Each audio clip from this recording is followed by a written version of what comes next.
Commissioner Commander? Yes.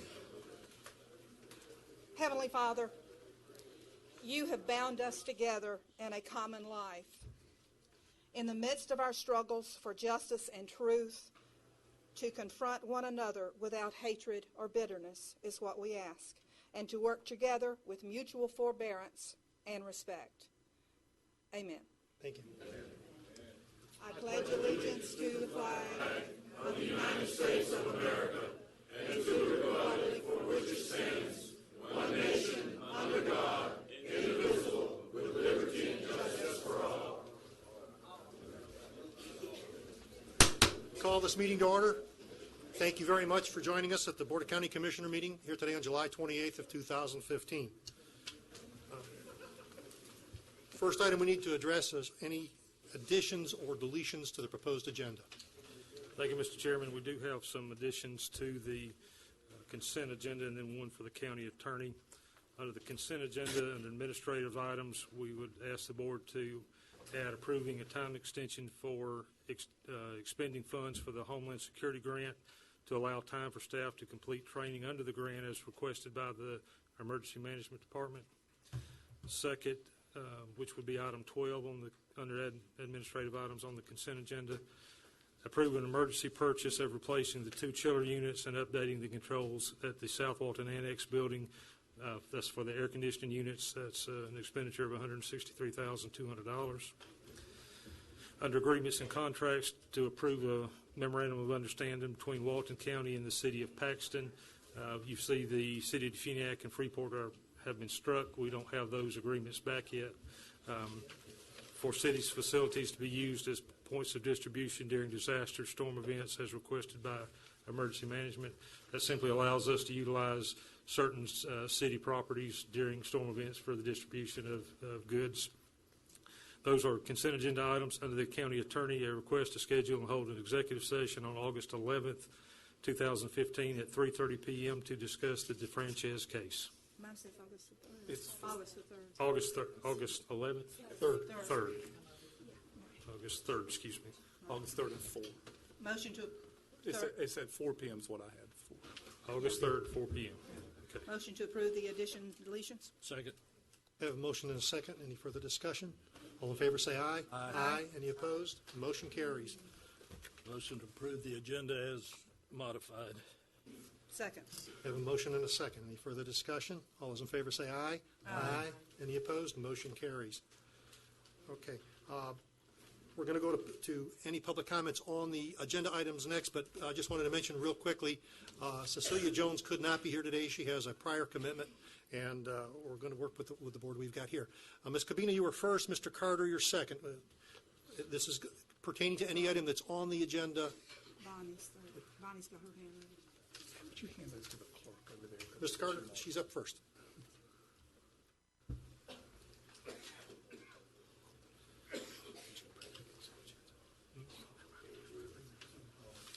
Commissioners, I want to make a comment on an item that you will not be voting on today, but it's under Larry Jones C, the discussion regarding a road that would go between Highway 295, or excuse me, 395 and the Watersound Parkway. And this is something that's been attempted before, and there was a lot of opposition.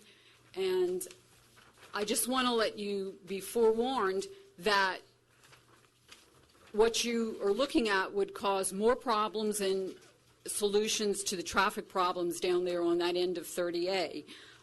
If you can see from the map, there's no reason to put a road through Point Washington State Forest and Deer Lake State Park. You're going to funnel more people down there and not alleviate the problem where it really exists down there on the three-way stop at 395 and 30A. What you need to do is look at solving the problem down at that corner instead of creating more problems for the people down there at Eastern Lake.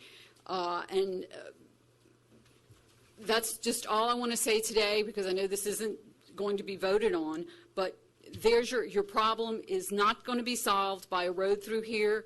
You've attempted this before. Will be a lot of opposition. We need to keep our public lands. unfragmented by an unnecessary road that will only cause more problems. And like I say, just be careful what you ask for when you come to our state lands. Thank you. Mr. Carter? Bonnie, I'll get you in a minute, please.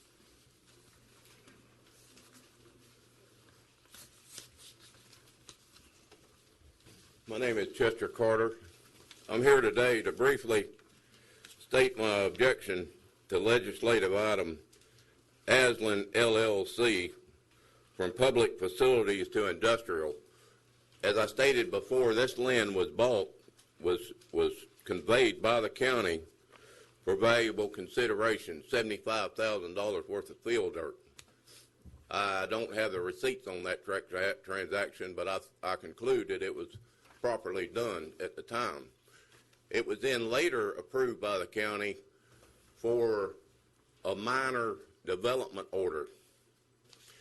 And what's been done since that minor development order, it's been used for green storage, where people clear land and store their, these people get paid to receive their green waste, if you will.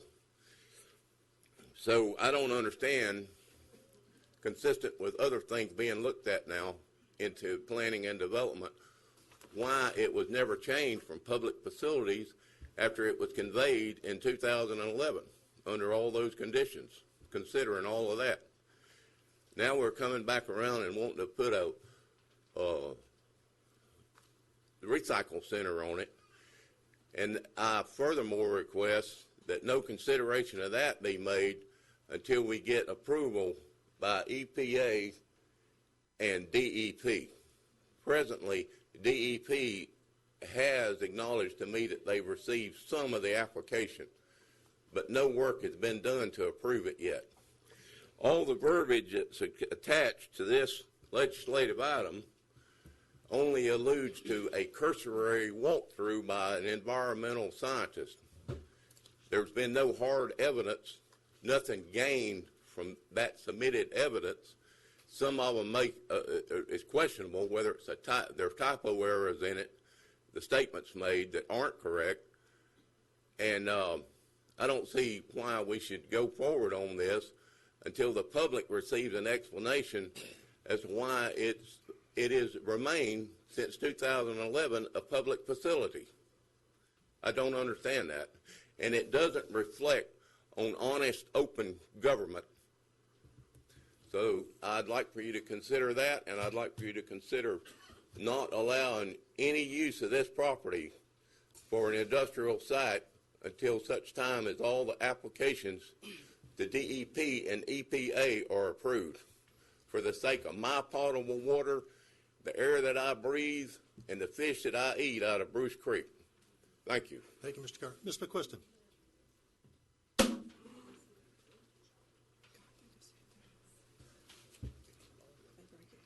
Bonnie McQuiston. I know you're not going to vote on the issue of the connector road today, but I do have some comments very quickly. The Point Washington State Forest was purchased in 1992 for conservation and preservation. It has been a target for developers and for everything that anybody wants from that time forward. It has been a target for the TDC building, for biofuels, and this is the third time the connector road has come up. In 2003, Lane Reese and St. Joe wanted this connector road because St. Joe wanted it for their development north of 98. Came up again in 2006. Each time it has been defeated by public outcry. It is up again. The problem is defined as the traffic jam at 395 in Seagrove Beach. Putting a road 3 miles away doesn't alleviate that problem. What it does, and I do not think that is the real reason for this connector road. I think this connector road is being driven again by St. Joe. They have announced their Bay Walton sector plan, where they plan to put tens of thousands of people. They need another road to bring those tens of thousands of people down to our beaches, to their Watersound Club, to their Watersound Beach, which I understand that they will do. I understand the Comer deal fell through at that corner of 395. And I drove this whole area yesterday. I drove through Seagrove Beach. I drove the highway where the road's going to go. I drove the whole thing. There are a lot of east-west roads in Seagrove Beach. They're small. They're gravel. They're not that good, but they are there. Now, there is one really nice road, San Juan, from 30A that goes all the way back to a trail that goes right over to 395. It's 1,900 feet to 395. This was looked at as a bypass in 3 years ago in 2012. It would definitely alleviate the problem. It would be a solution if that is what you're really talking about this road for. Either you're talking about a solution for 395 or you're talking about a road for St. Joe. I mean, I'm sorry, that's just the bottom line. But I would ask you to please look at alternatives, to look at this 395 bypass. The Nature Walk used that trail, that is the 1,900 feet, to the trucks coming in to build Nature Walk. So it's viable, a very viable option to alleviate the traffic. The traffic at 395 is there 4 months of the year, spring break and summer tourist season. The tourists are going to Seaside, they're going to lunch, they're going to Publix. They're not going to drive 3 miles back to go to 98, and there's nothing there when they get there. So this is to bring people in, not out, not off of 30A, but to 30A. Okay, thank you. Any other? Mr. Jones? Did you vote on the consent agenda? Oh, yeah, we got to vote on the consent agenda. Mr. Chairman, Motion to approve? What is it? I need to make an announcement, please. Recently, my son-in-law, Ronnie Bell, took employment with Waste Management Incorporated as a sales rep. And based upon his job description and my discussion with legal counsel, I must declare a conflict of interest. I will have and will file the appropriate form with the clerk's office. I would ask that in reference to the consent agenda that the 3 items that's on there now for waste management on page 60, about midway down, and page 67 near the bottom. These are payments due waste management in their normal billing cycle. I ask that they be removed from the consent agenda, and then y'all take a separate vote on that.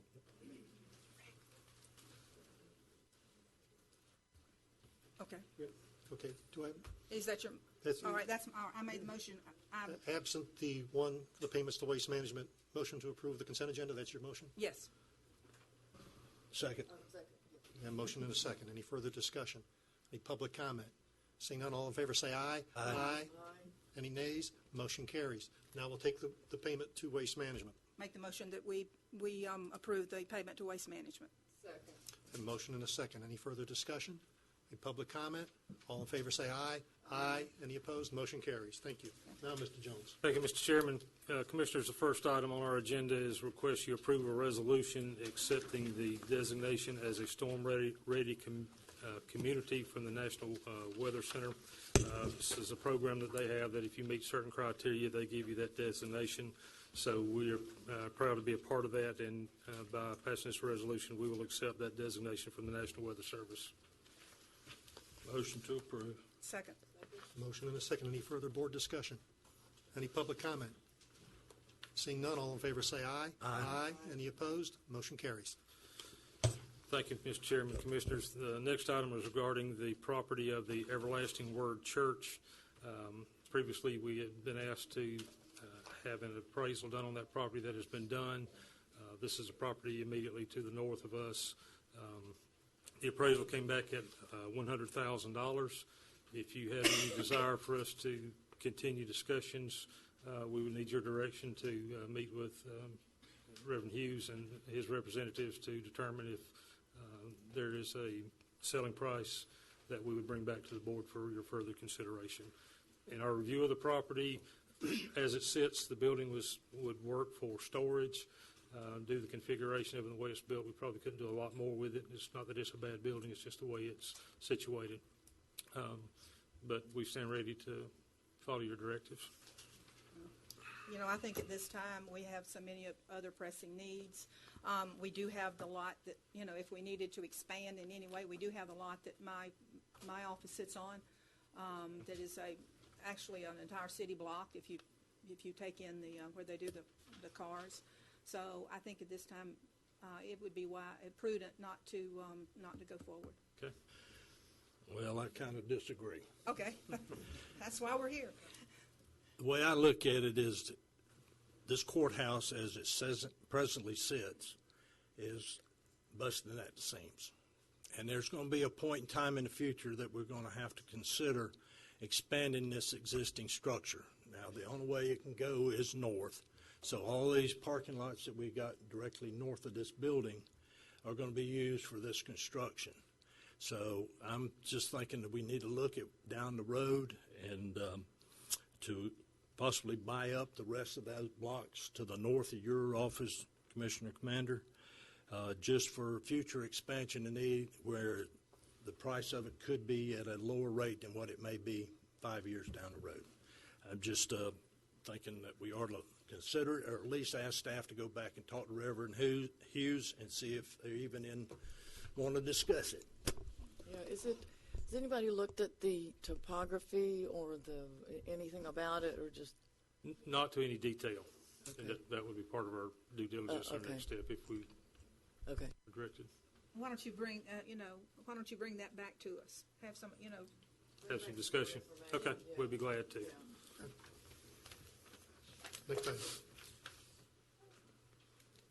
Next item regarding the comments from Ms. That we heard earlier, the 2006 Genesis study, traffic study for 30A, indicated that their top recommendation for alleviation of traffic congestion along 30A would be the north-south road between 395 and Watersound Parkway. Recent discussions regarding traffic in that area, what can be done, what could be done. The north-south road is typically always part of those discussions. I had opportunity to discuss with representatives from the Division of Forestry what that process would be. Not asking for any action today, just simply telling you that I met with the folks. Of my own accord, I was not asked to by anyone. So if you have any desire to look at that further, the first step would be to consider a resolution passed by the board to send to the folks at Forestry that we would like to have that conversation. No commitment, no determination of whether we want to do it, but if that's a discussion you'd like to have, we would recommend putting it on the agenda for the August 11th meeting and consider that. We're simply looking at alternatives, and if this is not an alternative the board wishes to consider, then we can move on to others. But just thought it was worth bringing to your attention that the process begins with a resolution if that is something you wish to consider. Not asking, make a statement today that that's something we want to go build, any of those things. Simply that if you wish to consider it, a resolution would be the appropriate move, and I would suggest if you chose to do that, we agenda it for August the 11th. If you have no interest in it, then we'll put that on the shelf and go on to the next items. Well, I think that what I'd like to see is what are our options, because we obviously have a traffic problem. We can't 4-lane 30A. Even some places we can't even put turn lanes in.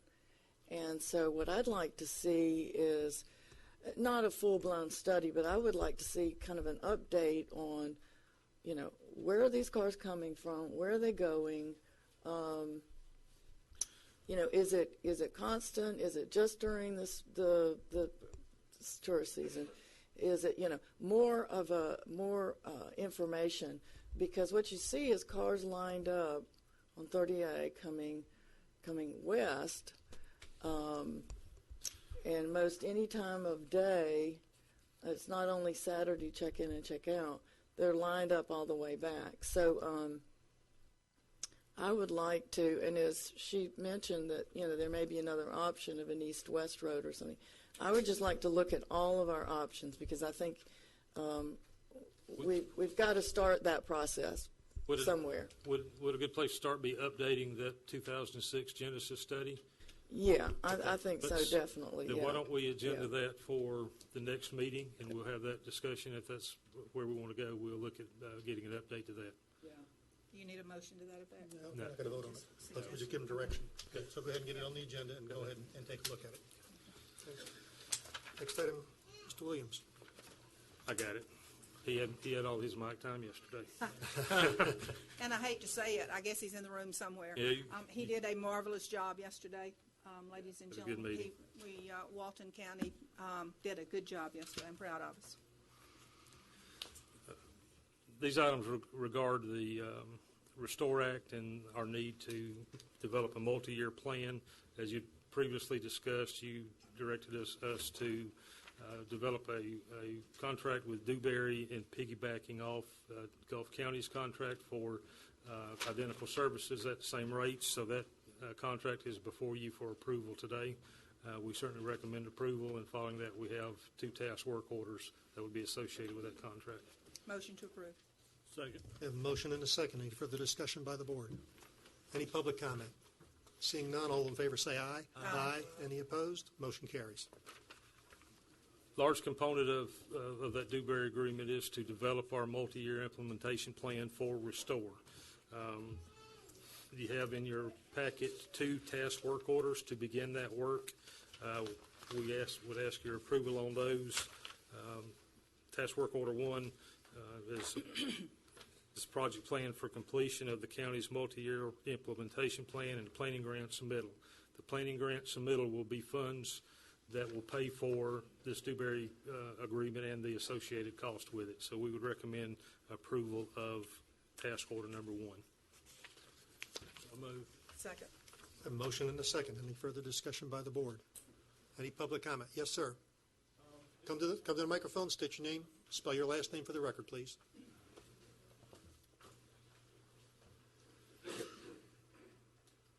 This is not a public comment, but my issue is not Please on state your name and spell your last name. I'm sorry. My name is Thomas Piggott, P-I-G-G-O-T-T. I'm not making a comment on this. I'm just want to say that my issue is not on the agenda, even though on the internet I was on the agenda. Is the Doggett's Canal Improvement Association? I believe that was on the consent That was agenda. on the consent agenda. Huh? I believe that was on the consent agenda. It's on the consent, which means that we pass the consent, then it's passed. So it's been Okay, I just didn't see it on today's agenda. I didn't know when it was coming up. It was on the consent agenda, and we've already passed it. First item under I didn't administrative get a on chance the to consent make any agenda. comments or anything. We asked for comments at the beginning. Oh, I couldn't hear you. I'm sorry. So it was approved. Okay. Any other public comment with regard to this issue?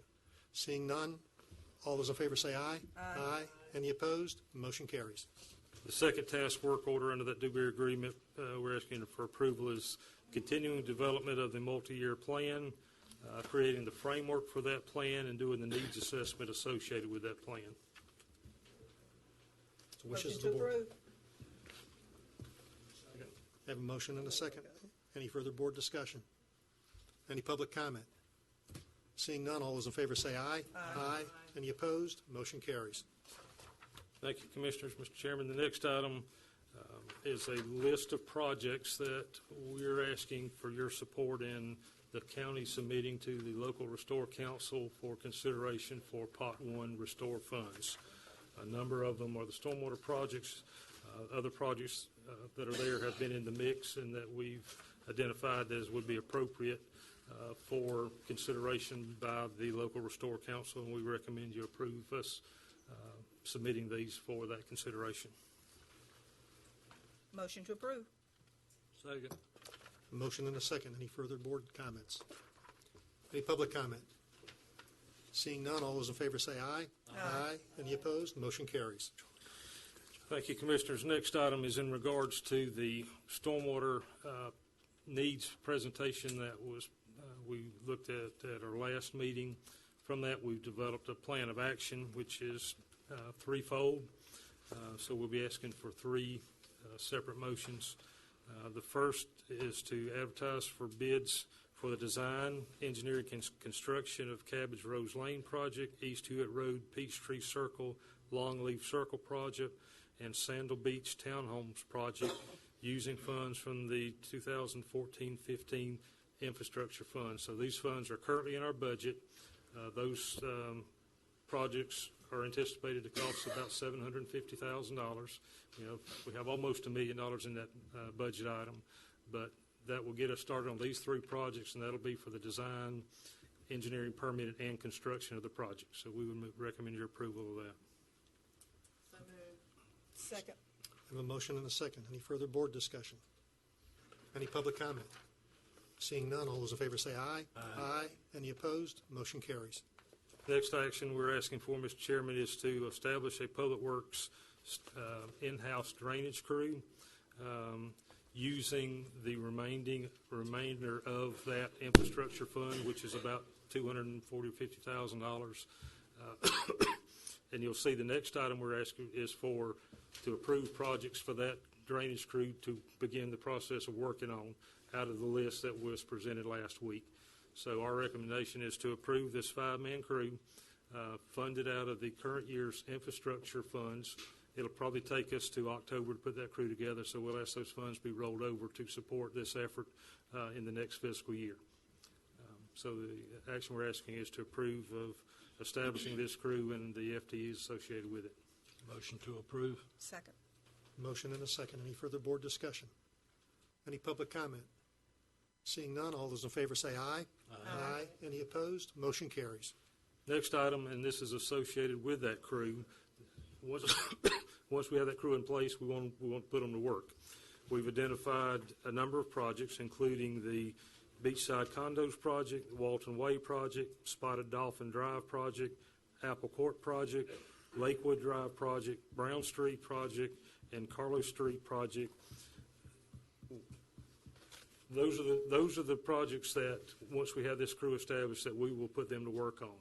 We would like to move forward with the design, engineering, and permit of those projects utilizing the current year's professional services budget from Public Works. We believe there's enough funds there to do that. Then when we get the crew in place, we will have these projects designed, engineered, and permitted, and we can go to work on them. Motion to approve. Second. Motion and a second. Any further board comment? Any public comment? Seeing none, all those in favor say aye. Aye. Any opposed? Motion carries. Thank you, Commissioners. Next item, just for information, we have applied for a Florida Boating Improvement Grant application for the Shoal River Boat Ramp. According to an email that we received this year, the application scored above the minimum required to be eligible, but it was not funded, so we just want to make you aware that while we did good, we didn't get the money, but we will certainly keep that effort moving and look for other opportunities to construct that project. That's for the Shoal River Boat Ramp project that we were looking for. Thank you. Next item, we need a little direction for our finance and our budget. As we discussed during our budget workshop, 2 or 3 options for salary adjustments, whether we're doing COLAs or what amount of COLA we need.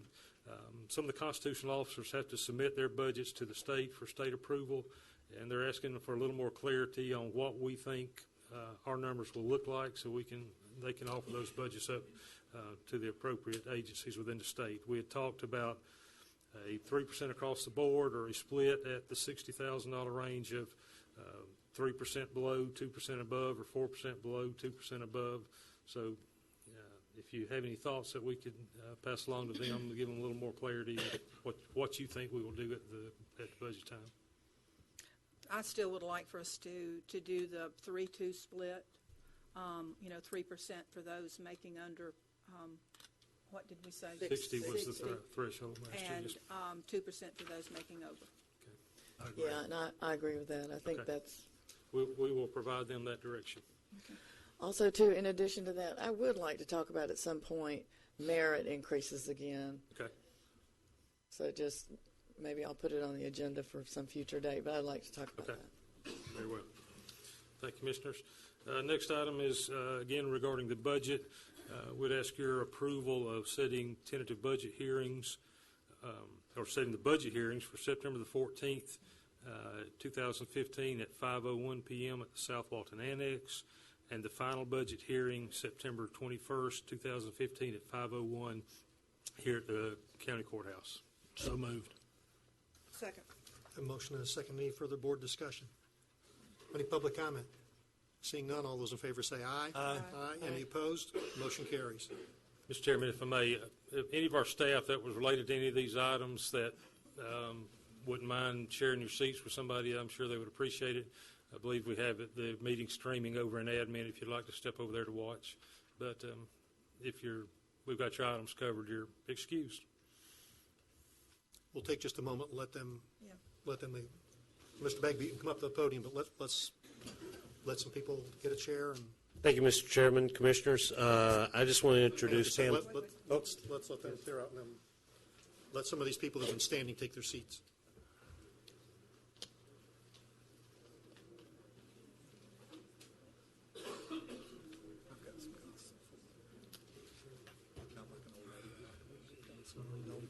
I think we got a budding room.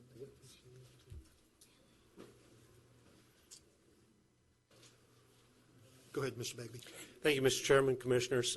We just have a short presentation by Pam Portwood. We're honored to have her join us. She is the Executive Director of Riverway South, Apalachicola, Choctawhatchee, and she has a request that you approve the request for a resolution recognizing October 2015 as Explore Our Florida Month. Thank you, Jim. Thank you, Commissioners, for giving me just a minute of your time, and I won't take long. I sent ahead some information, so hopefully you had a chance to maybe look at the Riverway South organization. We are a 7-county rural tourism organization. Our mission is to encourage sustainable economic development through nature and heritage-based tourism development. I brought along some packages, which you have, that give you more information about Riverway South as an organization, and then some samples of our Explore Our Florida marketing campaign that we've focused on this year. Your role in that is hopefully to approve our resolution to designate October as Explore Our Florida Month. We have developed a whole range of marketing materials to highlight the nature and heritage-based opportunities throughout this 9-county region. And the centerpiece of that being 15 self-guided itineraries that get people off of I-10 and north and south either way to really enjoy the rural nature of our area. So I appreciate your time. I hope that you're able to support us and pass the resolution. I appreciate Jim and the TDC for being a partner with us. I think it's been a great partnership this year, so we hope to continue that years to come. Thank you so much. Motion to approve. Second. A motion and a second. Any further board discussion? Any public comment? Seeing none, all in favor say aye. Aye. Any opposed? Motion carries. And subject to any questions, that's all we have today, Mr. Chairman. Any questions for him? Thank you, Mr. Bagby. Mr. Davis. Thank you, Commissioners. The only item I have is I need to request that the Board of County Commissioners schedule a special meeting to hold an executive session on August 3rd, 2015 at the Walton County Courthouse at 4 p.m. to discuss DeFrances versus Walton County, case number 2012 CA 193. In attendance to the meeting would be the Board of County Commissioners, Bill Chapman, Bill Linfeld, Sarah Commander, Cindy Meadows, and Cecilia Jones, Larry Jones, the County Administrator, Sidney Noyes, the Assistant County Attorney, and Tim and Bill Warner, Special Counsel for the county in this case. You'll note I will not be in attendance in this particular one. This meeting will be recorded by a certified court reporter. The court reporter will prepare a verbatim record of the meeting, which will be sealed until the conclusion of the litigation. This executive session or shade meeting will not be open to the public pursuant to Section 286.011(8) Florida statutes, and I would need a motion to set the special meeting. So moved. Second. A motion and a second. Any further board discussion? Any public comment? Seeing none, all those in favor say aye. Aye. Any opposed? Motion carries. Thank you, Commissioners. Okay. Are these your public hearings? We can do that. Okay. Mr. Chairman, we're requesting at a public hearing, which we would ask you to call to order, to approve a resolution amending the budget to bring forward $150,000 from the TDC Council reserves for the South Walton Artificial Reef Project into the budget for FY 14-15. Motion to open the public hearing. Second. A motion and a second. Any further discussion? All those in favor say aye. Aye. Any opposed? Motion carries. We are now in public hearing. Is there anyone in the public that wishes to comment upon this particular item? Seeing none? Motion to close public hearing. Okay, motion to close. All those in favor say aye. Aye. Any opposed? We are now closed. Wishes of the board. Motion to approve. Motion and a second. Any further discussion? All in favor say aye. Aye. Any opposed? Motion carries. Chairman, the next item is a request to approve a resolution authorizing the reclassification of the prior year's fund balance from the SHIP fund into the general fund to transfer the administrative portion of the SHIP housing. So we're asking you to approve the transfer of the administrative portion of the SHIP housing fund balance into the general fund. Just a bit of clarity, the board approved the transfer of these funds in November of last year. We had some discussion with our external auditor, and he recommended that a public hearing be held to transfer the funds in that public hearing. So we would recommend that you hold that public hearing and approve the transferring of these funds. Motion to open public hearing. Question, was this advertised? Yes. Okay. A motion and a second. Any further board discussion? Any public comment? All those in favor say aye. Aye. Any No, we opposed? got to close it first. don't we? Public hearing is open. Yes. Okay. Any public comment with regard to this item? Seeing none, Motion to close. Second. a motion to close. All those in favor say aye. Aye. Any opposed? Public hearing is now closed. Wishes of the board. Motion to approve. Motion and a second. Any further board discussion? All in favor say aye. Aye. Any opposed? Motion carries. All right, one more time, Mr. Chairman. One more time. This is a request to approve a resolution amending the county transportation fund budget to recognize prop share funding for the County Road 395 and Highway 98 intersection improvements in the amount of $100,000. Motion to open the public hearing. Second. Motion and a second. Any further board discussion? Any public comment? Seeing none, all those in favor say aye. Aye. Any opposed? Public hearing is now open. Anyone from the public wish to make a comment about this item? I do have a comment. For all of those who are sitting in traffic lined up on 395 from about 2 p.m. to about 6 p.m., this hopefully is going to help you get out of there quicker. It's going to be as you can see on the board, it's going to be a left turn lane on the south side, and there's going to be a right turn lane, I believe, on the north side, and a right turn in. Yeah, right turn in on the north side. So this is going to help that intersection tremendously. So, and I believe the work is going to start right after we approve this, get this going. So. Okay. Any other public comment? Seeing none, do I have a motion to close the public hearing? So moved. Second. A motion is second to close the public hearing. Any further discussion? Seeing none, all those in favor say aye. Aye. Any opposed? The public hearing is closed. Wishes of the board. Motion to approve. A motion and a second. Any further comment?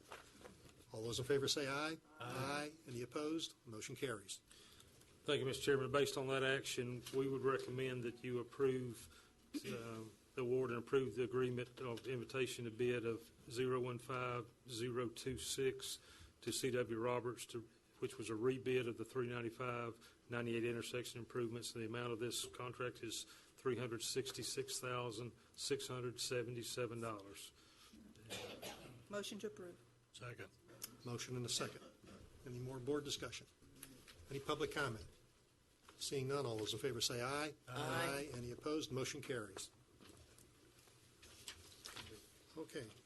Mr. Jones. Mr. Chairman, the next item is the continued discussion of the possible action the board may wish to take in regards to the Confederate battle flag that flies on the courthouse lawn. After the last meeting and upon some conversation we've had from staff, we'd just like to lay out what we think are 4 options that you may consider. You certainly may have others, and these options are in no particular order of consideration, but just for your thoughts. Option 1 is to do nothing, continue to fly the flag as it has historically. Option 2 is to remove it completely, no longer fly it. Option 3 would be to place the issue on a referendum, allow the public to vote whether they wish it to fly or not.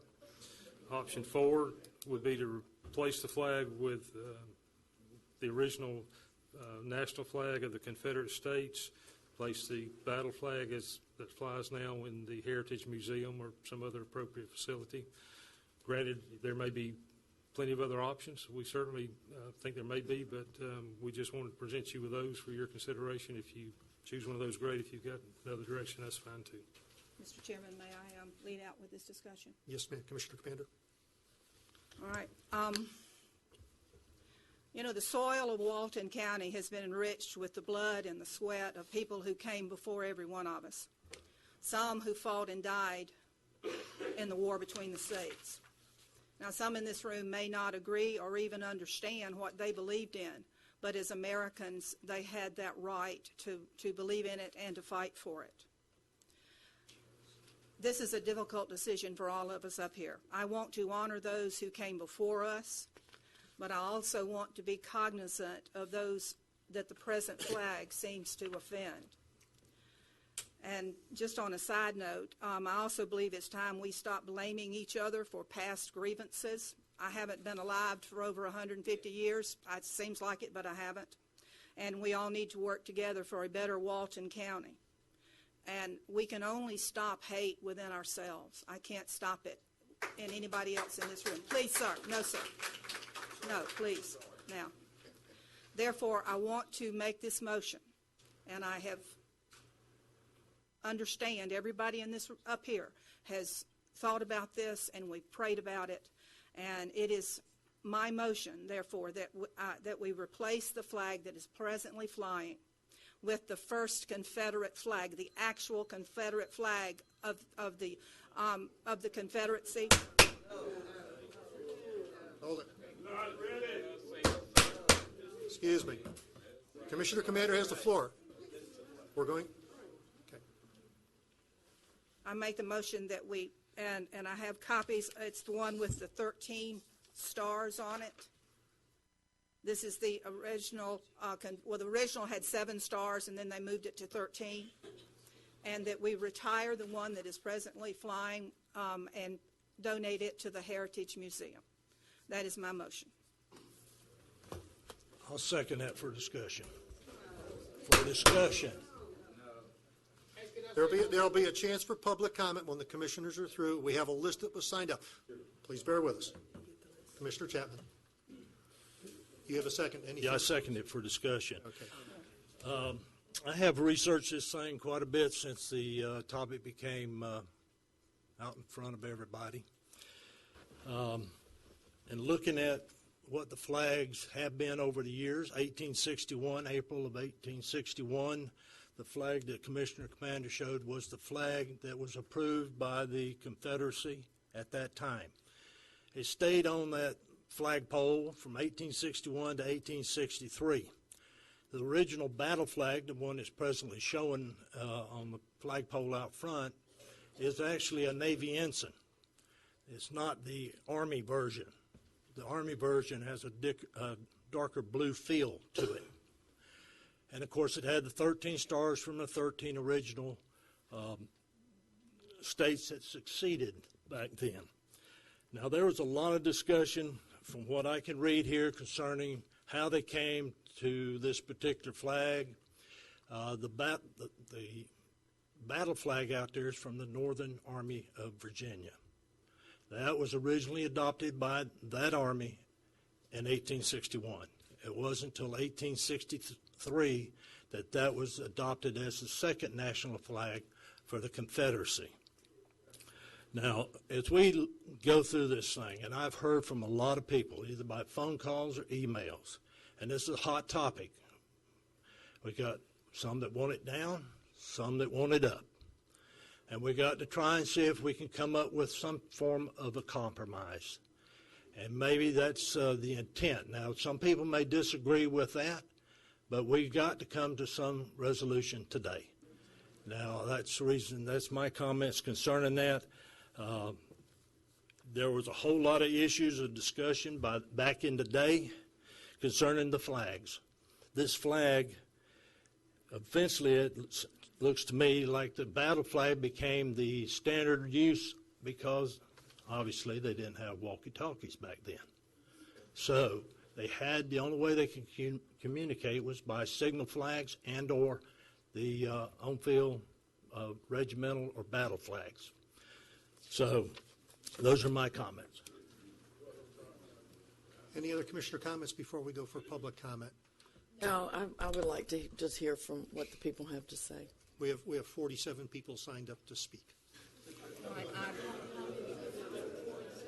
There are 3. Okay. All right. Before we start to take public comment, I'm going to read something from our county policy with regards to decorum when we come up to speak. Each speaker should address the board with civility and refrain from making slanderous, intemperate, or speculative remarks. Disruptions during the speaker's time are not allowed, and comments should only be addressed to the board members. I've got the gavel, and if we get into an area that is out of bounds, you'll be gavelled down. The first person that I have on the list is Miss Mildred Wilkerson. I would ask if she would come up, please. And while I may be pronouncing names the right way or wrong way, if you'll please spell your last name for the clerk of the court, we can get it into the record accurately. So, Miss Wilkerson.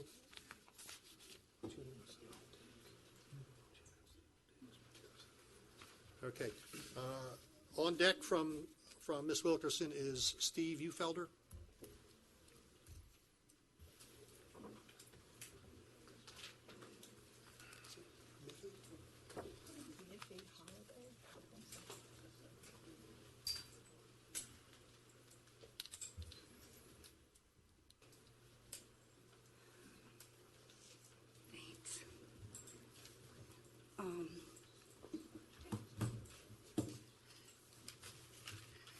To the Walton County Board of County Commissioners, friends, neighbors, we want to be neighbors, and we want to be the best ones we can be. So I want to talk to you today because of the flying flag, the Confederate flag. It has created too much animosity. And I don't like it, but I want to get along with everybody. When I started to work in this county, there's many people, Larry Jones, Mark Davis, there are many people that I have taught, and if we were not good enough to deal with your children, how did I succeed? With 97 doctors out of Walton County that I taught, 32 attorneys. So I'm proud of all of those children that I have had anything to do with. I want to ask you to bear with me. I'm a little bit dizzy. All of you know me, and those who don't know me, you just turn around and take a look, and then you will know me. So I went to the back of everything before integration, and I walked in there and I did my job. All of you know that I am retired from the school board after 12 years, and from the teaching, 54 years. Now, that's a lot of time that I had to stay and love your children, because your children was your prized joy. Mark knows his little boy loves me to death, so he's going to be just like Mark. So then I have lived in Walton County my entire adult life, and I have known most of all of you. This is the second time I've been before this board.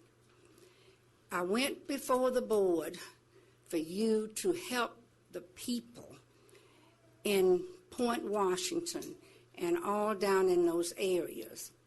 Nobody came to me and said, Miss Wilkerson, we're going to do something by paving the roads. I'm a black woman, but everybody out there in Steel Field are white, and I love them all. We got to learn to love each other.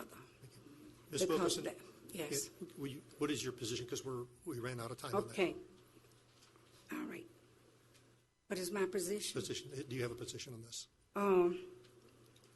I didn't come to teach anybody today, but I did come to say you expected me to do the best I could. I did the best I could in this county. When I taught school, everything, I did the best I could. But right now, I don't know what the best I can be, because with all of the confusion that's going on with a flag that can't talk, we are under one flag, and that is the American flag. At least, Okay, to Ms. end, Ms. Wilkerson? at least I've ended. Okay, we've got All right, 46 more people to go. thank you. Thank you.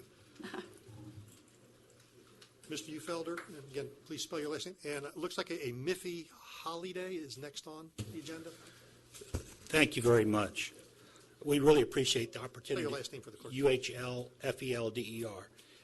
We really appreciate the opportunity to have this opportunity to talk to you all today. And as my son indicated, he regretted he had to be out of town at the last meeting and told you all that. So I'm here to try to fill in. This effort was started 13 years ago, proudly by my son. And maybe this will be the 13th lucky year to get this flag down. I'm a proud resident with my grandchildren, 5 grandchildren, and daughter and son live here. And I do not want this flag or any Confederate flag flying in Walton County. Last time there were some comments. All right, please. Ladies and gentlemen, come on, let's use a decorum. Let the speakers speak uninterrupted. Thank you. Last meeting we had a very civil discussion. I have great respect for people on the other side. I honestly believe they think that flag is for Southern heritage, and they honestly believe it was over states' rights and not slavery. But think about it. The war was fought over slavery. Anything dealing with the Confederacy deals with that issue. Do you realize in the South, in 1860, there were 4 million slaves in the South? 4 million slaves. A third of the whole population of the South. And you try to tell me the war wasn't over slavery. I tell you that we need to put an end to this discussion. We need to take down that flag, not tomorrow, not 12 years from now, not 25 years from now, but now, and replace it with nothing, and just be proud of one flag, the American flag.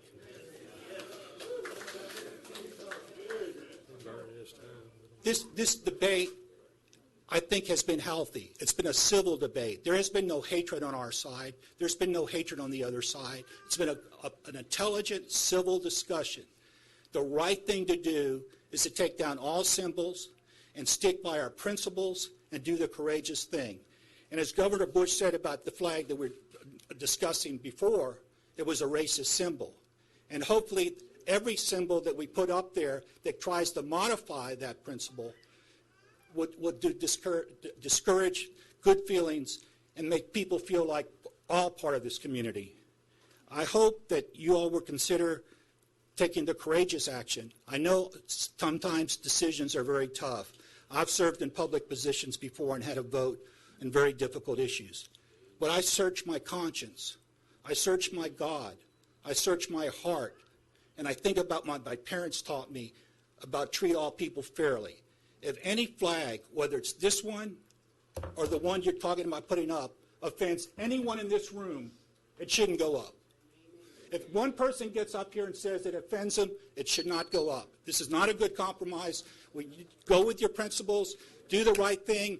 This is the most beautiful place in the world. Let's not scar it. Thank you, Mr. Thank you. And these are 2,000 petitions to take the flag down. Miffy Holiday?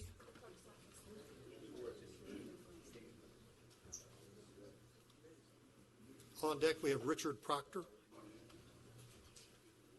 Ms. Holliday, would you please spell your last name for the... I will. I'm Mifflin Holliday, Hollylday. The Confederate flag is my flag, too. My people gave their crops and their livestock to feed the Confederate troops. Their slaves were confiscated and taken to fight in the Confederate War. Their sons went to war with General Lee, and they didn't all come home. So I understand about the heritage, and I respect that. I understand everybody who's here, and I respect their feelings about the heritage. I don't own a Confederate flag, and I don't fly one, but I think everybody has the right to own one, to fly it, to put it on their car, to wear it, to be proud of it, to honor it, to cherish it. And I would never in a million years take that right away from anybody, because that's an individual right.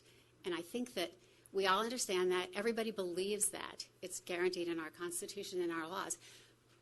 But we aren't here to talk about individual rights. We're here to talk about the rights of the whole community and what's right for everybody. I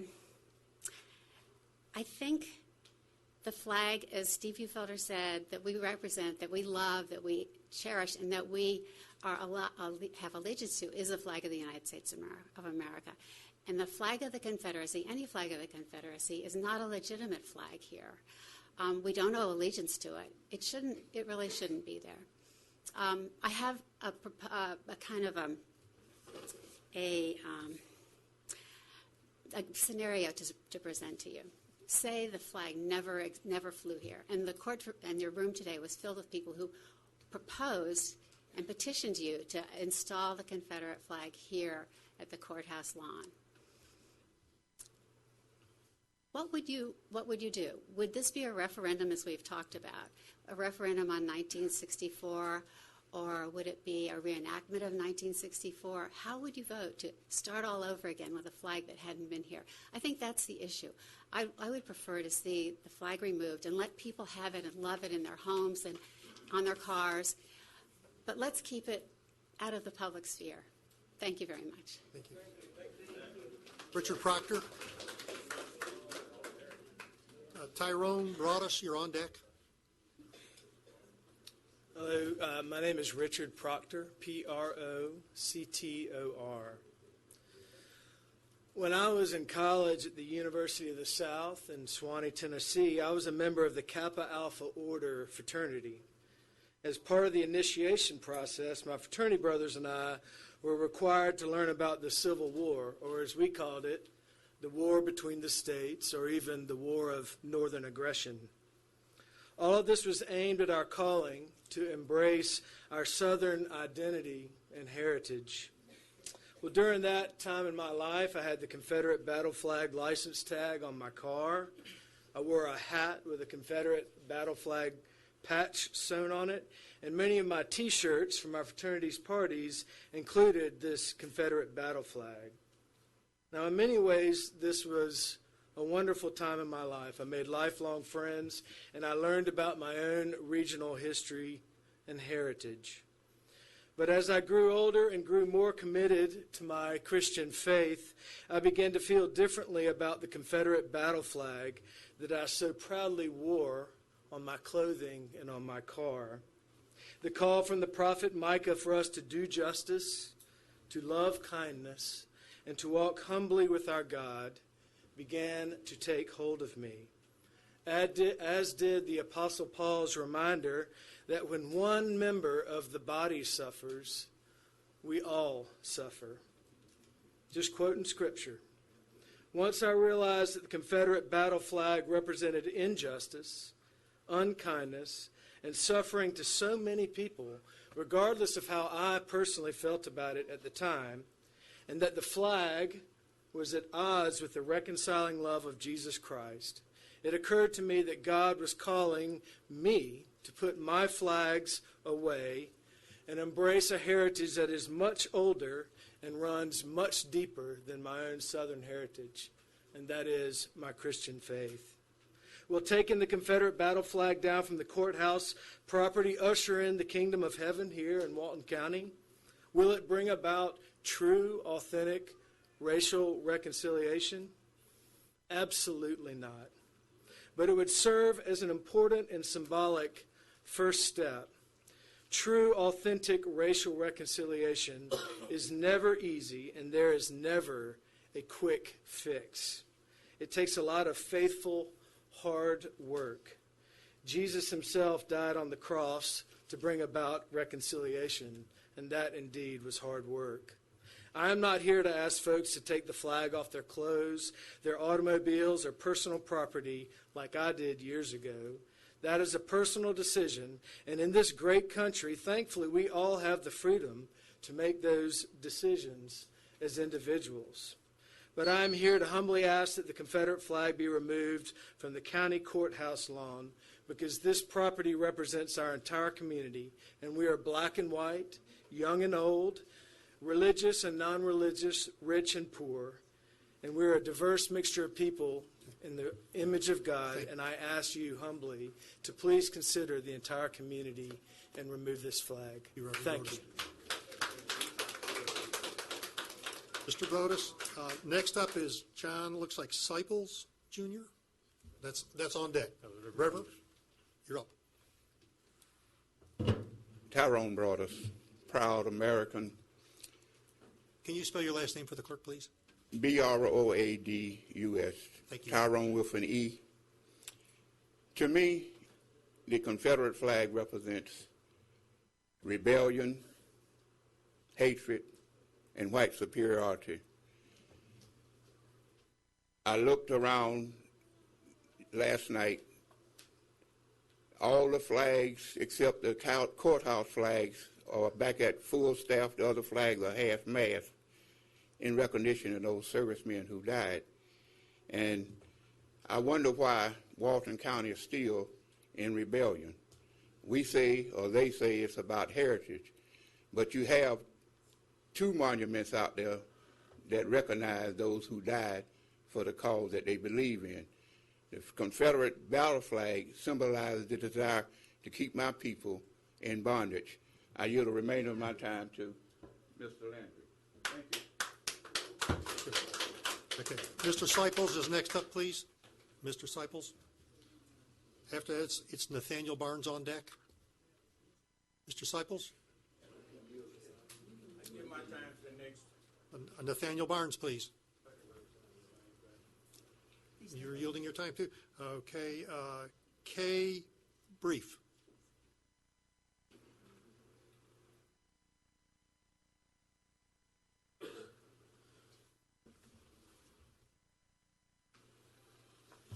Hi, my name is Kay Brief. My family has been in the South for more than 100 years. Spell your last name. B as in boy, R-I-E-F as in Frank. And I've been in Walton County for 10. I grew up in Memphis, Tennessee at a time when there were separate colored and white water fountains, separate waiting rooms, schools, and so much more. I grew up at a time when Confederate flags were flown at Klan meetings and at cross burnings. One was lit in the front yard of my husband's fraternity house. In addition to blacks, their hate was directed to Catholics and Jews. We are Jewish. We experienced Southern discrimination. We couldn't live in neighborhoods, join certain clubs, and this was nothing compared to that experienced by blacks every single day in Memphis and beyond. And as we all know, the 60s were violent, even deadly in the South. I know some sincerely believe the Confederate flag represents their Southern heritage, and there are some lovely things about the South, I know. For me as a Southerner, the Confederate flag represents, any Confederate flag represents divisiveness and hate. Even so, what I think the flag means, or what anybody else thinks for that matter, isn't really important. What's important is how the Confederate flag encourages people to act and behave, particularly when that flag is on a courthouse lawn. I know it's hard to believe, but researchers have found that when people even casually see that flag, they think and act unconsciously more negatively toward blacks. Dr. Joyce Erlinger did this research at Florida State University and concluded Exposure to the Confederate flag may actually provoke discrimination even among people who are low in prejudice. In Louisiana, the courts grappled with the issue of the Confederate flag in front of the Caddo Parish Courthouse, seen regularly by jurors who walked by that symbol twice a day on their way to make life and death decisions over blacks and over whites. That flag came down. Other studies by Dr. David Butts, also at Florida State, show that people looking at the American flag are more likely to treat others fairly. Certainly, only one flag belongs in front of our courthouse where everyone is entitled to equal justice, and that's the American flag.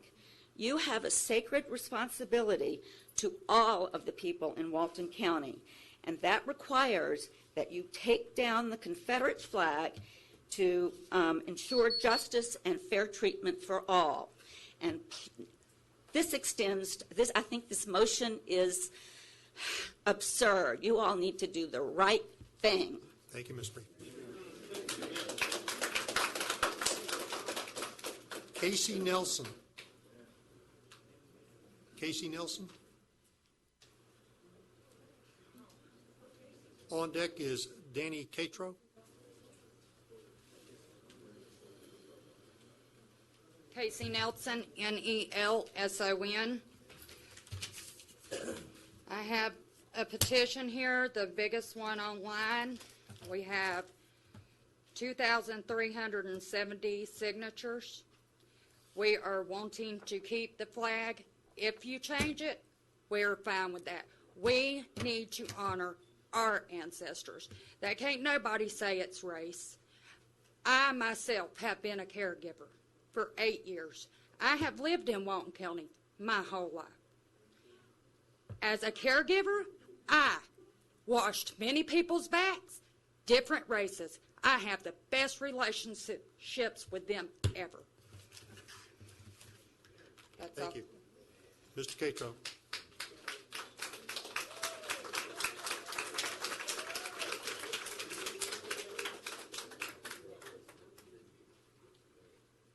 Danny Glidewell is on deck. Good morning, ladies and gentlemen. I'm Danny Catro, K-A-T-R-O, Freeport, Florida. And once again, I thank you for this opportunity. The last time I told y'all that this was just the beginning.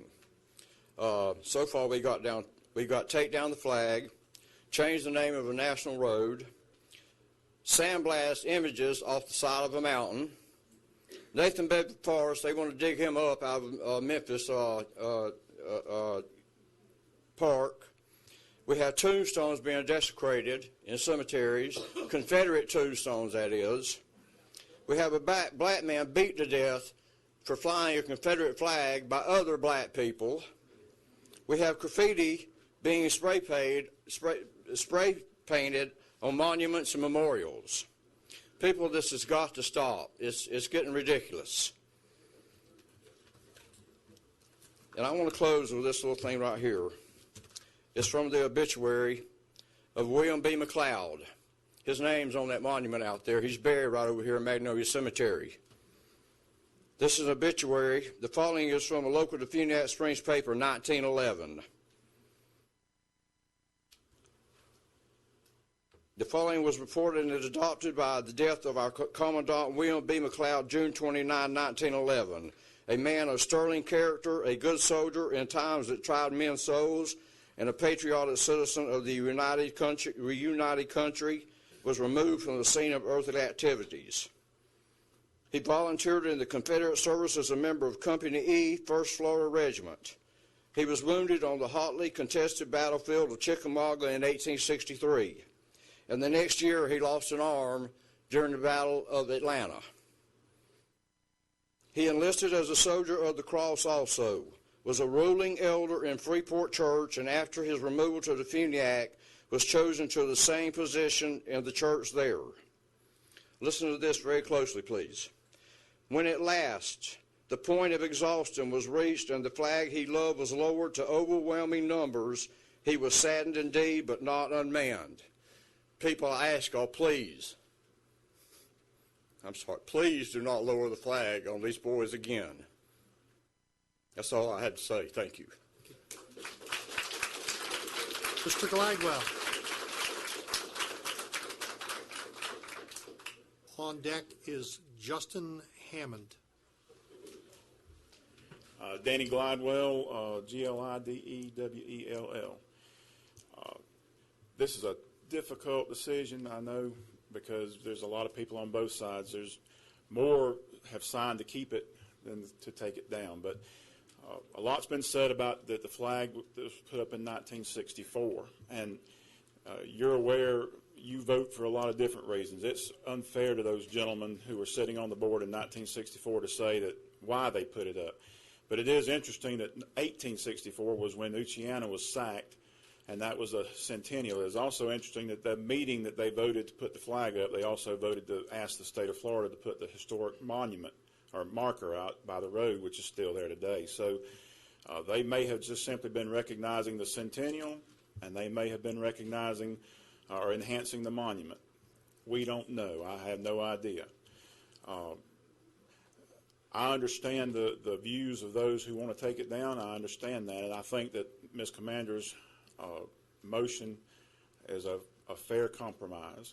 It's allowing those mainly in the north end of the county who have roots to that monument, who have family whose names are on that monument, who have people who fought for that cause and did not fight for slavery. They fought to defend their homes and their family.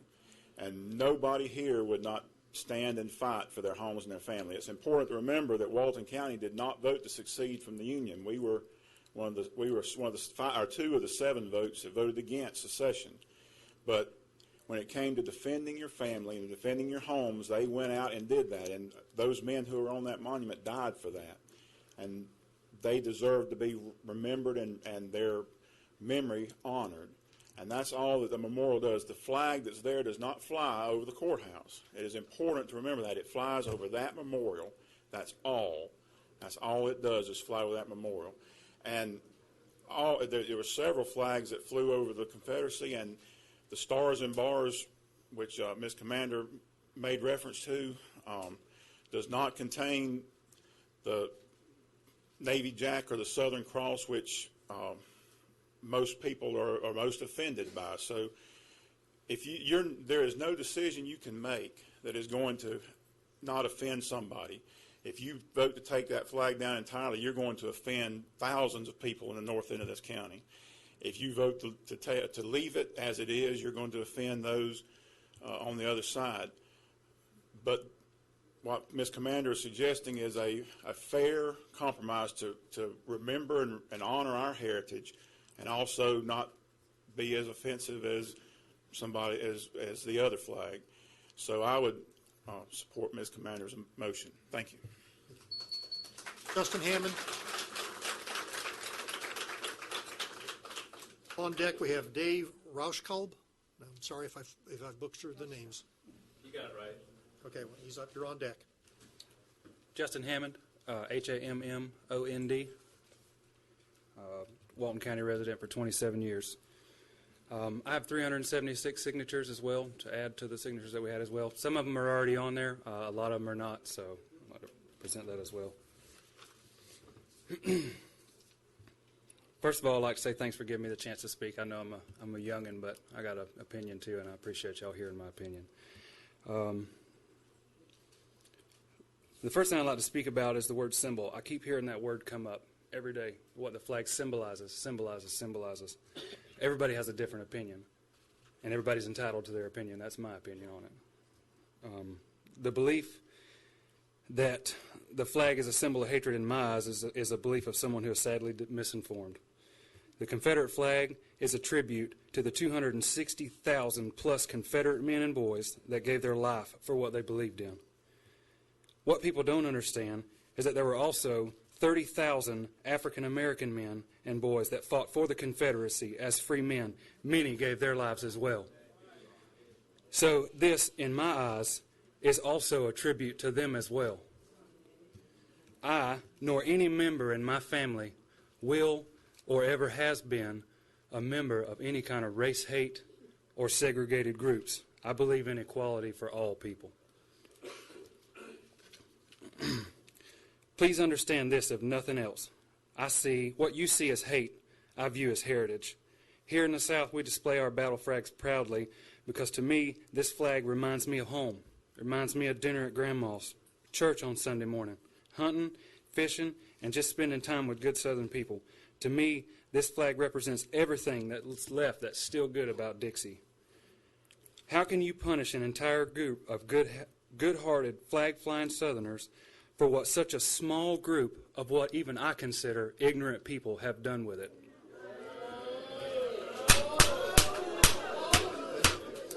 The next thing I would like to bring up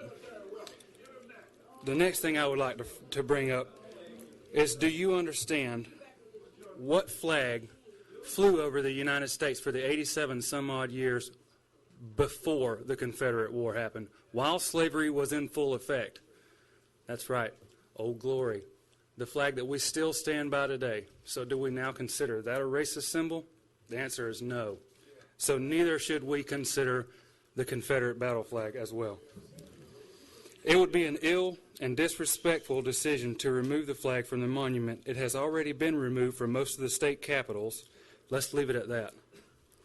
Please, if nothing else, please stop disrespecting Confederate monuments. These are monuments built for Confederate veterans. Thank you very much.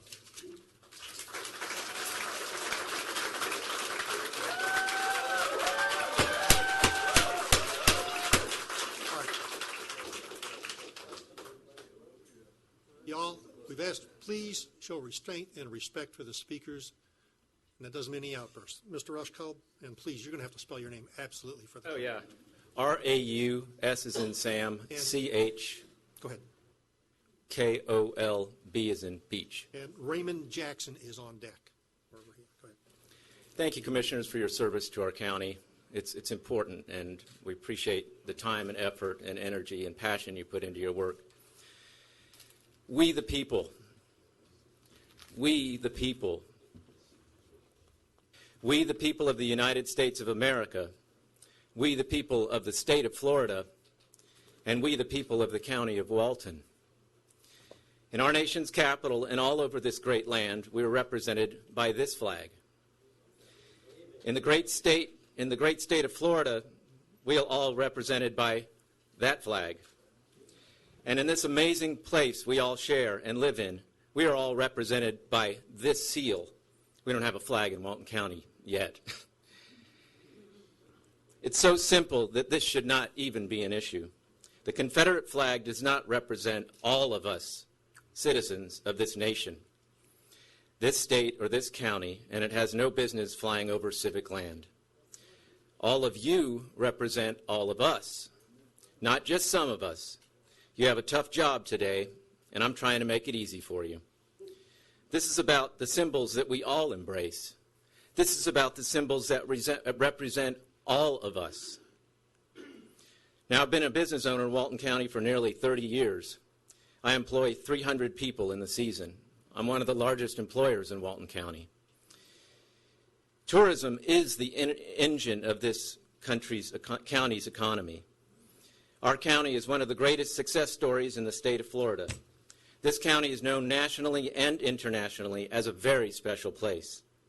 We are known for great food. We're known for great shopping, for great lodging. We're known for great beaches. We're known for natural beauty. We're known for great hospitality.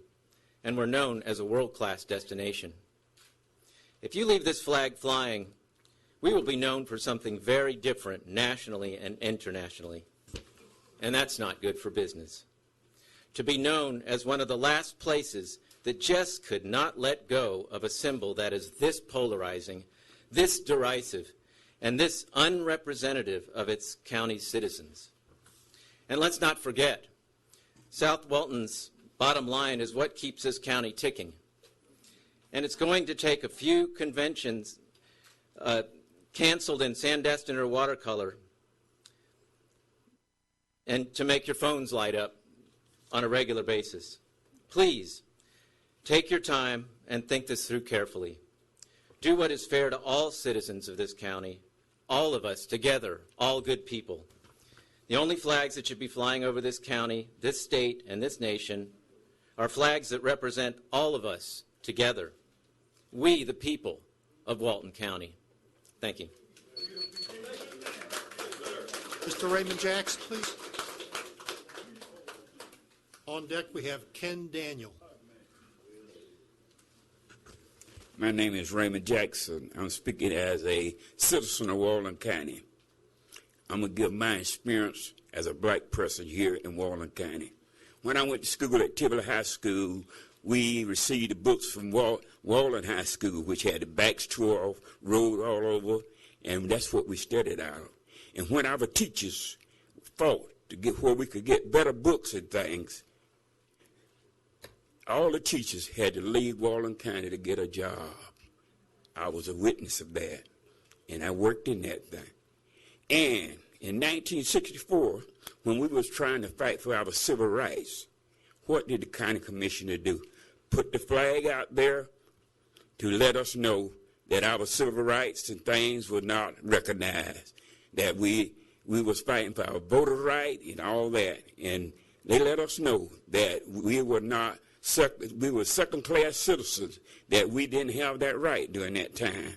So we're asking you today to take the flag down, put it in its proper place in a museum or wherever you want to honor that, but do not leave it in front of the courthouse. Thank you.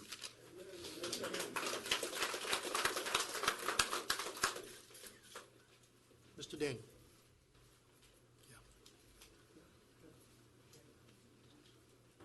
Patricia Jackson is on deck.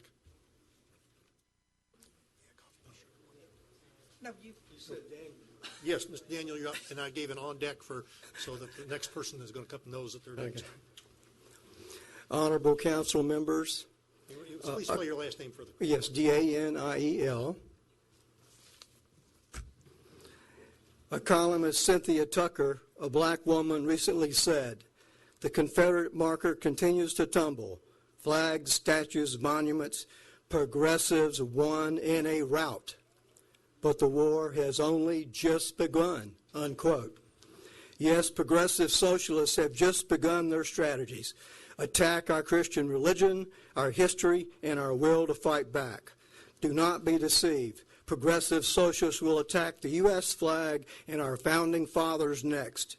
Then our Constitution and Bill of Rights, which they want to replace with a socialist government. The NAACP declared war on the Confederate flags in 1991 with their hateful, universal, odious blight resolution, which I have provided you. They will not be satisfied with the removal of the battle flag. They want to remove your Confederate monument next. And as we have seen, even Confederate dead and buried are at risk of removal. President Eisenhower signed a bill in 1958 making all Confederate soldiers American soldiers with equal rights to any other American soldier. If they are equal by law, removing the Confederate flag from their monument provides for equal treatment to the Union or World War II or any other war an American soldier has fought. Read the names of Walton County veterans on your courthouse monument. Scots-Irish ancestry, and they fought to the bitter end to protect their families and all citizens. They fought and died under the soldier's battle flag, which is a modification to the flag of Scotland.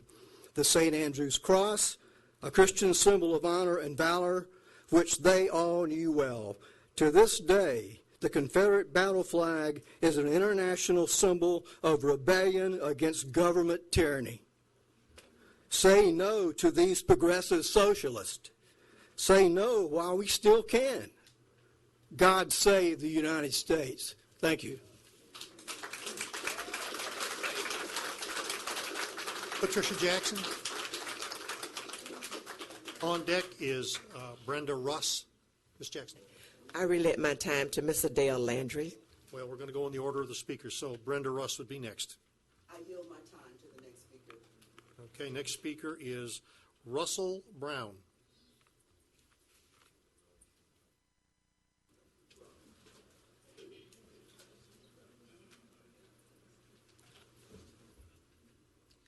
Good morning, Commissioners. I'm Russell Brown, B-R-O-W-N. I'd like to say thank you, Ms. Commander. I do like the compromise. It shows that you're willing to appease people in this matter. It's a shame that Walton County has come to this, that citizens are so torn. I'm a sixth-generation Brown. My family has lived here in this county as far back as it starts. In all that time, I didn't live during the Civil Rights Movement. I didn't see water fountains that said for whites only, as a lot of people in this county haven't. The older people that live here did. And you know what? I hate that. I hate that people were persecuted because of the color of their skin. I can tell you now, I have white brothers and sisters here and black brothers and sisters. All of us should love each other. That's what God would want. But as far as that flag that flies there, like Mr. Gladwell pointed out, I look at it, I have 2 family members on that monument. Can they wave any flag today and speak? They give their blood fighting for what they felt they had to do. They fought for their homes and their country and their way of belief, just as we do today. If someone doesn't speak up for them and what they stood for, what does the future hold? This is a very passionate subject because if we can't remember history and we can't learn from it, then we're doomed to repeat it. That has been said so many times, and it is so true. So today, I know it's a hard decision to ask the commissioners. This has been done before and before, and I'm sure in the future it'll be brought up again. But we have a right to remember our soldiers. The Confederacy, in them times, they give it all. And they knew when they went to battle, most of them guys, if you ever tour any of the battle sites, they would go in there, and the North was overwhelming. They knew they were going to their death. At the Battle of Franklin, there's a monument that stands just inside the graveyard that was dedicated at the Clanton House. That monument has 4 soldiers. It said, "Here lies 4 soldiers from Oceana, Florida." Now that's something. Those boys never got to go home to their mother. Their mother never got to attend their funeral. Most people don't even know. Their names aren't even on the monument. They didn't have dog tags back then. So I beg of you, as part of our history, let's keep the flag flying. It's not representing Walton County Courthouse. It has nothing to do with it. That flag flies out there in remembrance and in honor of those soldiers that died fighting for their cause, for their freedom, for their very homes and their land. Let's face it, that's what the North was after. Please keep the flag up.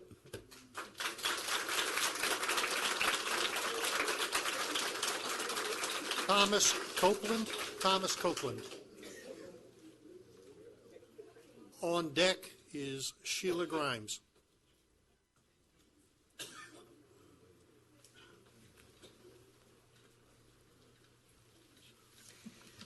Good morning, County Commissioners. Mr. Thomas Copeland? No, well, nobody came. You didn't. He's coming up. He's coming up. Oh, well, I apologize. Yep.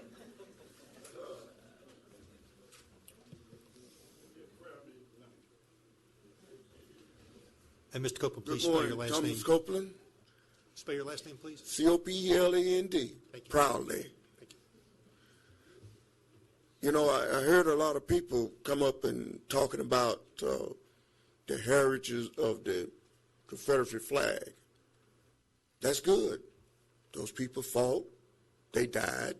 Some of them didn't come home. But like one speaker said, the Confederacy was fought, lost, and we honor that flag. When we started opening up this meeting today, we pledged allegiance to that flag of the United States, not the Confederate flag. Now, I come to Walton County, I'm a transplant from Alabama, Lower Alabama. But when I came to Walton County, the people in Walton County honored me and my family. And I'm proud to stand here today to say I'm a proud Walton County citizen. And I say to you, take the flag down, put it in a museum where it belongs. Nobody is saying forget about your loved ones. Nobody said that. Nobody talked about forgetting your loved ones. You got people that died in a car wreck, in airplanes, that died of disease, but you don't forget about them. You keep them in your heart. Nobody has said forget about those people. You can't forget about it. You can't forget about the Civil War because it happened. It's part of history. Now, everybody that came up here today to say about the ancestors that died in that, fine. They died in it. Okay, they died. They died fighting for what they believe in. Okay, but when we died and everything, the war was over with, we all agreed to honor one flag, under one union. So where's that at today? Now, I know here in the Funiac Springs that I dug up a water fountain that says white only, not here long ago. When I worked for the city of the Funiac Springs, I dug it up. So that's telling me that we getting rid of all of that. So let's take down the flag today. Don't sit here and say, let's ponder about, well, whether it's right or wrong. Yes, it's offensive. It's very offensive. One speaker got up and said that he have white friends, black friends, whatever. But has he ever talked to his black friends and asked his black friend, what do that flag mean? Thank you. Thank you, Mr. Copeland. Sheila Grimes? Sheila Grimes?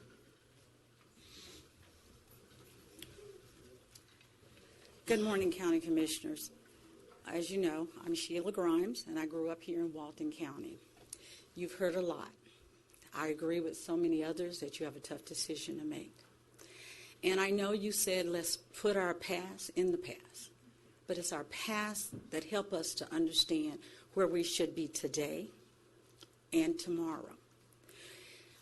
I find it a bit embarrassing that I stand before you today in the 21st century talking about hatred, bitterness, divisiveness. As a student of Walton County at the time of integration, I would hope that you can remember what our late Mr. John Baldwin did. When the schools totally integrated at Walton High School, and this is a past that I think we need to follow, there were rioting, there was fighting, there was a lot of confusion. And many of my friends and classmates who are here today were expelled from school because they stood up against the Confederate flag and the Plan of Dixie. It did not take a congressional act or a state act for Mr. Baldwin and the school board at that time to take the flag down. I believe, and I've talked to him before he died, he said he took it down because he knew in order for there to be peace and harmony and education in the Walton County schools, you have to remove things that are going against what the goal is. And the goal for this county is to have economic growth, to have peace and harmony. And I ask you today, don't make a compromise. There is no compromise for people when there is anger and there is resentment. I have a Southern heritage as well. My mother does. And if I were to tell you about that, you might understand why I'm telling you what I'm saying. We can't sit in everybody's seat. But I agree with Mr. Copeland. We must do the right thing. You must talk to people. You can't sit where I'm sitting. You may not understand that because you don't live the life that I live. You may know me, but until we have a discussion, you can't wear those same shoes. So I ask you, please, don't consider a compromise. Just do the right thing, represent the people of this county, and take the flag down. Thank you. Steadley Bill Campbell. On deck is Doris Johnson.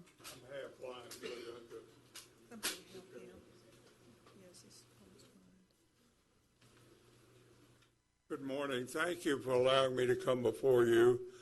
A lot of you know me, and I'm directly descended from the early Scottish settlers that settled here starting in 1818. My family's been here for over 195 years, and I served my country in the Navy for 42 years and 6 months. And I'm not here to speak for myself. I'm here to speak for those whose names are out there on that memorial. Most of them were my kinfolks, and I am descended from them, and they cannot speak for themselves because they're no longer here. They fought under the Confederate flag. I do not consider it racist. I'm sorry what happened in Charleston, South Carolina. It was a horrible tragedy. But I think that we need to honor those who gave their lives in the Civil War by keeping the Confederate flag flying where it is. If you don't want to keep it here, send it back to Oceana. We'll take it where it started. Thank you.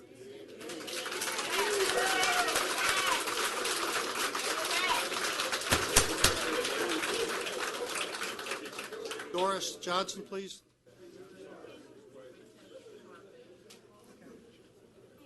And after Doris, James Huffman is on deck. My name is Doris Johnson, Johnson. I have just a couple of comments I'd like to make. One is that I noticed as I was sitting back there that you asked the audience to respond to, not to applaud, not to respond to comments and that sort of thing, but it's still happening.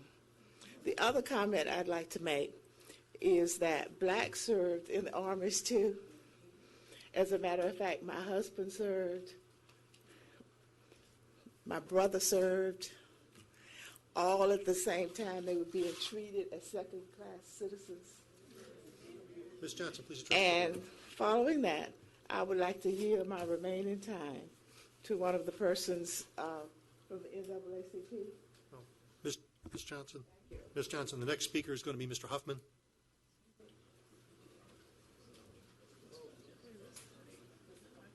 Mr. Huffman.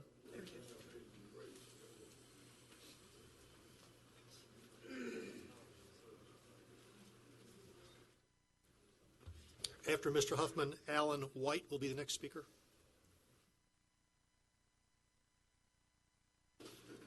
Commissioners, James Huffman. Why take the flag down? I pledge allegiance to the flag of the United States of America. All public meetings are started with these words. Then we invoke the Spirit of God Almighty into our presence, first giving him thanks for the bounty of blessings he has bestowed on us. Then we ask for his guidance in all our deliberations, or some other similar words. During this debate, I have listened to my passionate and proud people, many passionate and proud people on both sides. I would never question or disparage these feelings. These should not be a part of this discussion concerning the flag. I have heard people speak of their heritage, and I am extremely proud for them. But I and many others here can only go back to their grandparents because our ancestors were slaves. This flag was a symbol that was used by people who owned other people as property. During this time, there was a war between one portion of the United States against the other. The conflict was decided, and they were reunited under one flag. General Robert E. Lee ordered his troops to furl their flags and put them away. And he also said any other use would be treasonous. and he ordered his family not to be buried in a Confederate uniform.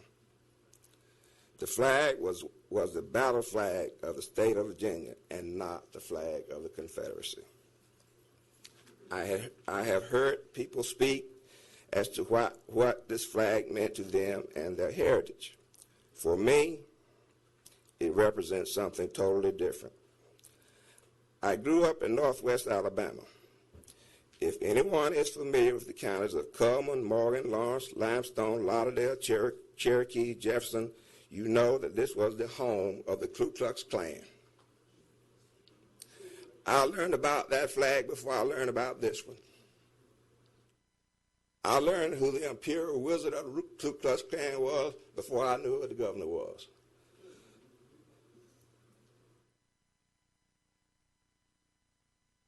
To me, and the people where I live, this flag meant terror, total, absolute terror. When the Klan held rallies, they would post flyers all over town. As I grew older, I saw pictures of Emmett Till, a 13-year-old who was bludgeoned beyond recognition as a human being for supposedly whistling at a white woman. Please wrap up. And wrapping up, why should the flag come down? It's time. And to the republic for which it stands, one nation under God, with liberty and justice for all. After all the debate is over, there's only one question to be answered. As duly elected constitutional officers should a symbol of division be displayed in public places? Thank you. Mr. Alan White.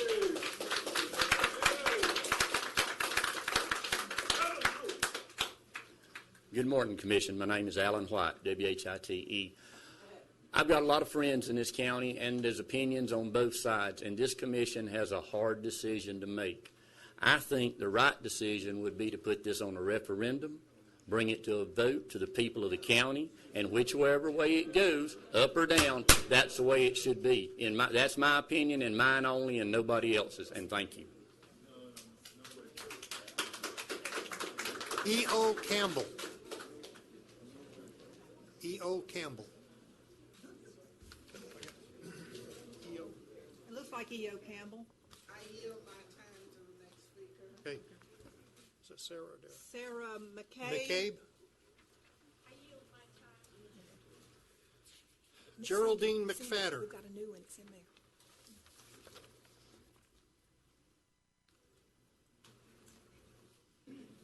Anybody moving back there? Geraldine McFadder? I got that right? It looks like it. Geraldine McFadder. She left? Okay. George Hogans.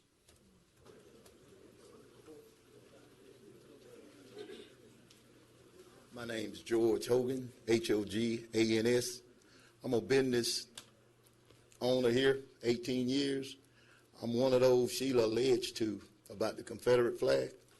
I was one of the second-class citizens that took it down when we first started integration because we refused to fly on it. And a lot of these people in this room is my white friends today, but we fought them like dogs because we didn't know any better. And the thing that jumps out at me today is that 27-year-old kid that got up here that we training said black people must be ignorant. See, we got to train that kid, people. And if we leave that flag up, that's what we telling him. He don't know any better. You send him to me, I'll help him. I got a son that graduated out of Vanderbilt, second class raised citizen. I raised him to go to Vanderbilt. He graduated with honors. But people, it's just like the Bible. When they criticize Jesus, the blind man told him, he says, one thing I do know.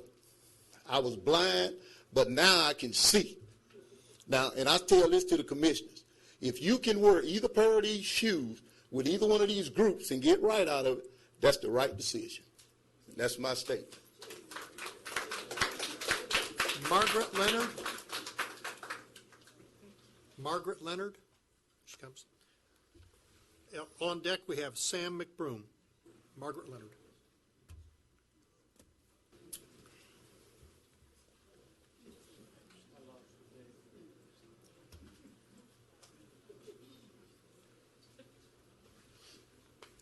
My name is Margaret Leonard, Leonard.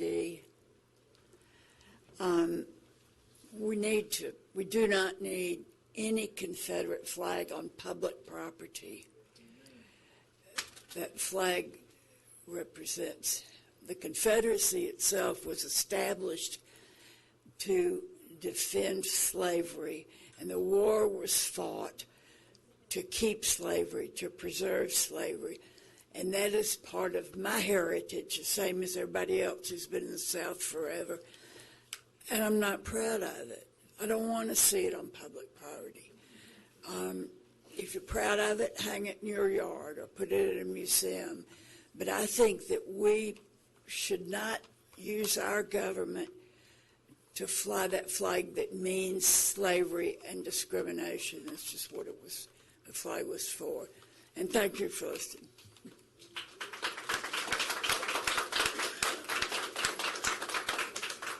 Mr. McBroom, and on deck is Dale Landry. Good morning. My name is Sam McBroom. That's spelled M-C-B-R-O-O-M. The blood that flows in that arm can be traced in this county for 160 years. And it says, please leave my flag alone. Thank you.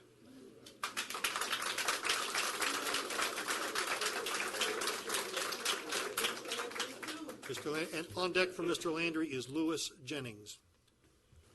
My name is Dale Landry, and it's L-A-N-D-R-Y. Mr. Chair and Commissioners, on behalf of the Florida State Conference NAACP, President Adoro B. Weezy, the Executive Committee, and the Northwest Branch of the NAACP, I bring greetings.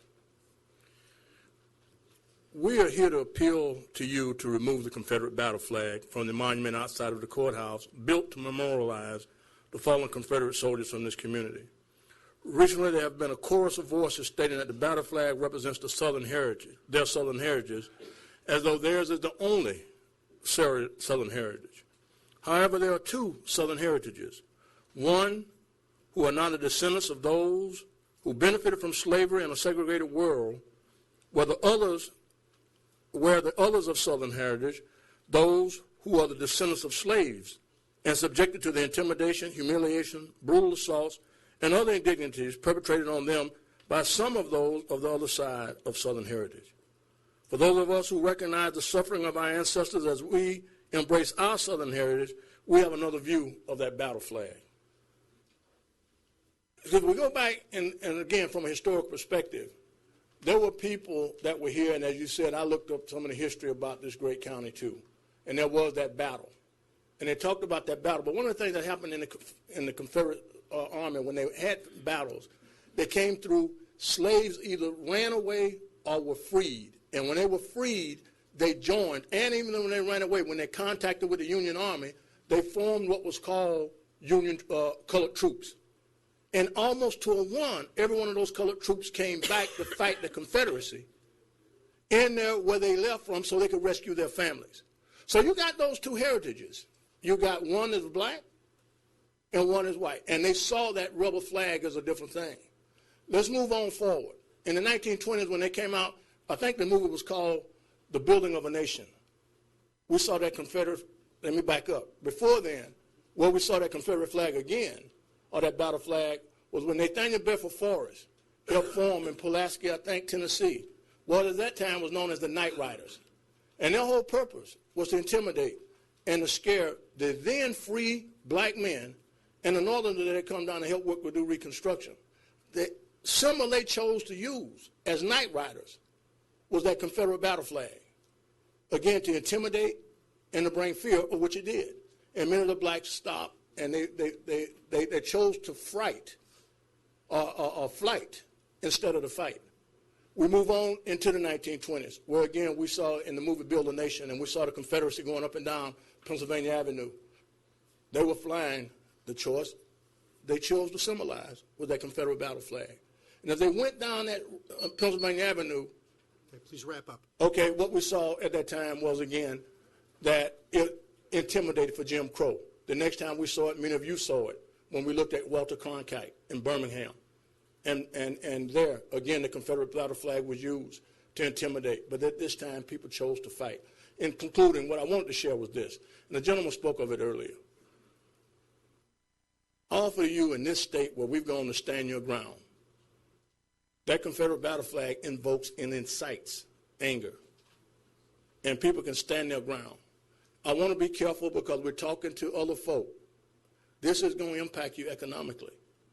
If you want to have a compromise, one of the things I saw on the outside when I came in, on many of the people that were flying the Confederate flag, they were also flying that U.S. flag. Both sides agree we ought to honor the U.S. flag. Use the U.S. flag to honor those buried in that memorial. Thank you.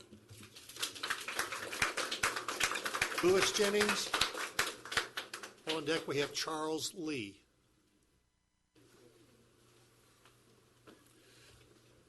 Mr. Chairman, other commissioner, my name is Louis Jennings, Jennings. You've heard a lot of debate this morning, and I know you have a hard job ahead of you. So I'm simply going to say to you that everything that is right is not popular, and everything that's popular is not right. So I'm just asking you to do the right thing, and to do the right thing. And I do believe that each and every one of you sitting up here this morning know what you need to do. And I'm not saying that's easy, but we should do the right thing. I relinquish the rest of my time to those who speaks in favor of removing this flag. Our next speaker is Charles Lee.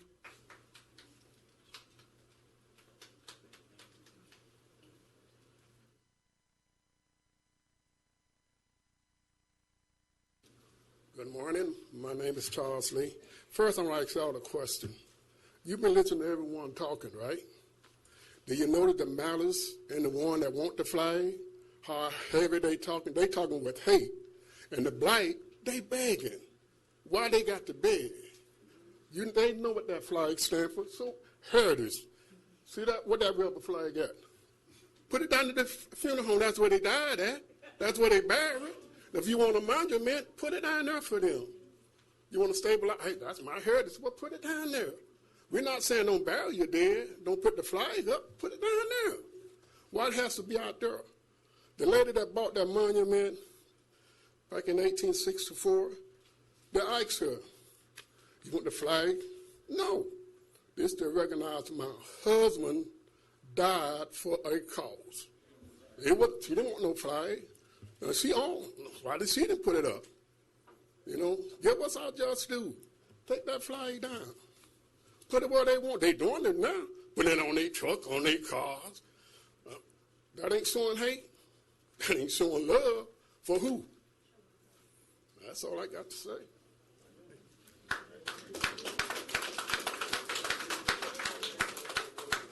Chester Carter, are you still here?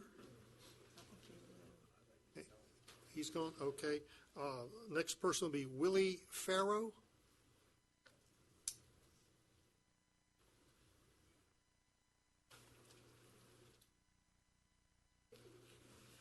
Willie Farrow, F-A-R-R-O-W.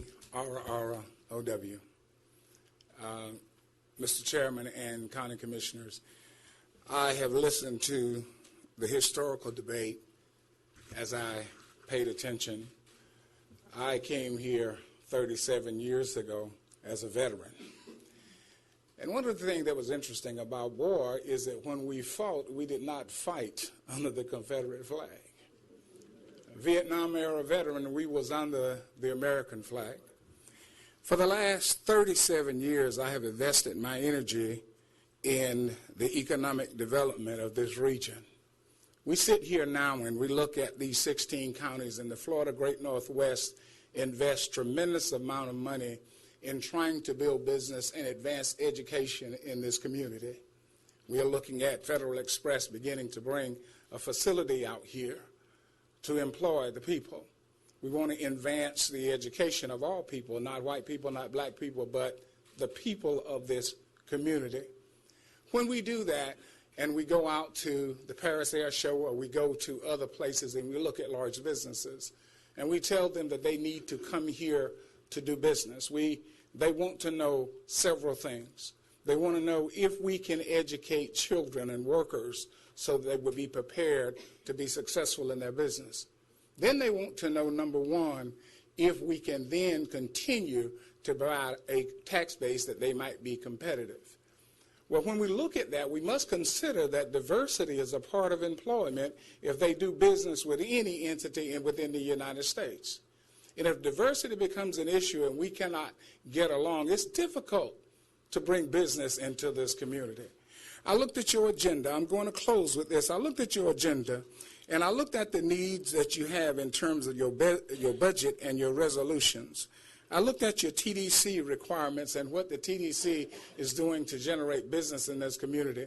If you look at the roads that's being developed, as Eglin has invested some $750 million to change roads and infrastructure to bring military into this community, what they're looking for is a diversity within the community, within the hiring and the execution within the work within this community. I understand and appreciate fully heritage. I too have an heritage. My father taught me to do the best thing that I could all of the time. He taught me to look across the table at my neighbors and understand their struggle. And I understand their struggle, but I can't celebrate what does not advance us. And the Confederate flag do not advance us. It holds us in abeyance for a time in the Confederacy when we were at odds with each other. And what we must do is move forward. Thank you for my time. Jillian Wolf.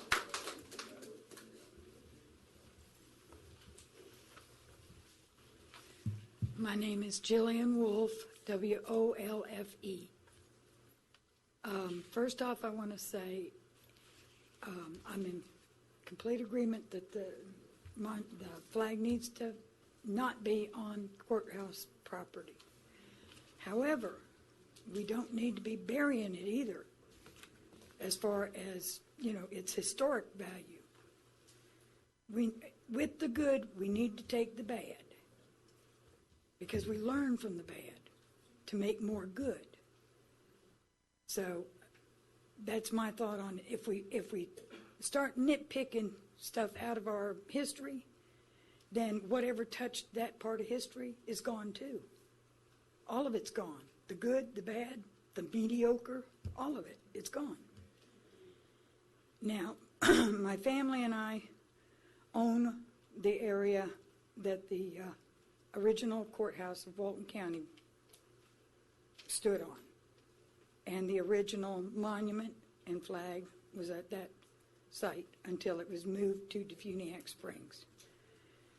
We want to offer that part of the land for the monument and the flag if the county so sees. And then it can go back home where it was to begin with. And then if someone wants to see it, honor it and all that, they can go out there and see it and honor it. If someone does not want to see it ever again, they don't have to. Oceana's in the boondocks. We live in the woods. So, that's what we decided to do, was offer that they'd bring it back to Oceana, to where the courthouse was, where it was originally put up. Thank you.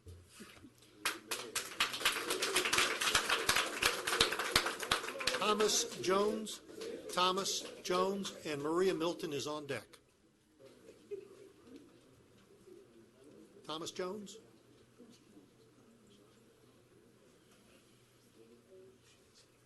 Maria Milton.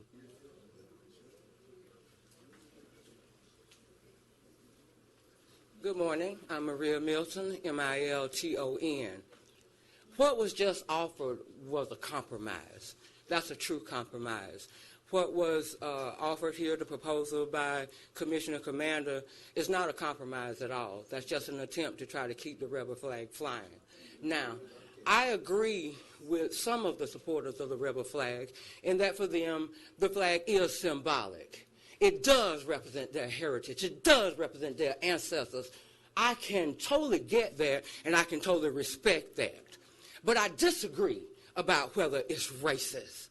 By definition, it is racist, because some of these same ancestors who they hold so highly did not even view black people as human beings.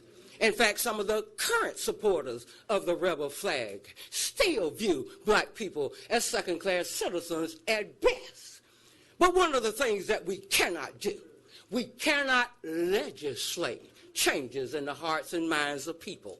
Now, this issue has come before the Walton County Commissioners twice now, with two different groups of commissioners, but yet the rebel flag still flies in Walton County. Now, the flag should come down, but if it would only be taken down just to be politically correct, and there not be any changes in the hearts and minds of the people, then the flag may as well fly. That's because any time a rebel flag can freely fly outside or inside of any public building other than a museum, then that too is symbolic. For one thing, it symbolizes that as a nation we still have a lot of work to do. And it also symbolizes that we're not yet one nation, and certainly not under God. And as long as that's the case, there will never be liberty and justice for all.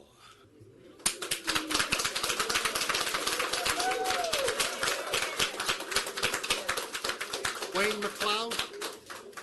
Wayne McLeod.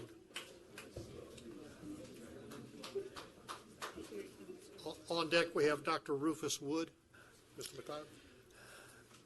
Mr. Chairman, Commissioners, we've heard a lot of information here. A lot of it is misinformation, and a lot of it is not germane. When I spoke to this commission 2 weeks ago, I shared some indisputable facts, historical facts, regarding the war between the states, most of which cannot be found in any public school history books. Omitting critical facts and accounts of historical events is tantamount to a witness in court having sworn to tell the whole truth and then failing to do so. Anyone can easily understand how any incomplete testimony or the telling of an altered truth would probably result in an unjust verdict. An innocent person could, in the absence of both truthful and complete testimony of the facts, be wrongly convicted of a crime. And it seems like Southerners are on trial today. Because of the complete and unvarnished history of our nation has not been taught, Southerners have been painted with a broad brush as being racist, and the South has for 150 years been the whipping boy for the nation. We hear or read nothing of Abraham Lincoln's racist beliefs, comments, and writings, which are readily accessible to anyone who cares to look. After Lincoln's death on Good Friday, 1865, he was immediately given martyrdom status, compared to Christ, if you can believe it, and seemingly took a permanent place in America's secular pantheon of the gods. What a joke. Every Lincoln biographer seems to read only other Lincoln biographies and thus build upon the former published half-truths and propaganda. Each succeeding generation venerates Lincoln to a greater degree. When have we read or heard from those who worship at the altar of Lincoln, such as media types Mark Levin and Bill O'Reilly, or biographers such as Doris Carnes Goodwin, the 1858 statement by Lincoln? And these words may seem inflammatory, but I want to tell you that they're not mine. They're politically incorrect in 2015, and I find them offensive. I'm quoting Mr. Lincoln. I will say then that I am not, nor ever have been, in favor of bringing about in any way the social and political equality of the white and black races, that I am not, nor ever have been, in favor of making voters or jurors of Negroes, nor of qualifying them to hold office, nor to intermarry with white people. And I will say in addition to this that there is a physical difference between the white and black races, which I believe will forever forbid the two races living together. Mr. McLeod, would you stick to the issue of the flag, please? If I might. I am so weary of having to defend my ancestors' patriotism and symbols against charges, all baseless, of racism and treason. Should those who refuse to acknowledge the truthful accounts of history be successful in their attempts to extirpate all things Confederate, I would beg them not to stop there. I would beseech them to turn their efforts toward the racist Abraham Lincoln and fight with their same vigor to not only remove Lincoln's unsightly visage from the penny and $5 bill, but also, when finished with their exhumation of Confederate graves, to consider the dismantling of the Lincoln Memorial. And in closing, if you'll give me about 30 seconds, I would like to address some comments made during and after the last commission meeting. Mr. McLeod, your time is up. Thank you very much. Okay.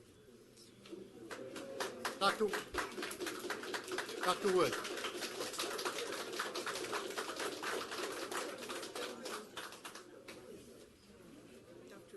Dr. Wood, and on deck is David Pleat. Okay, get ready in front of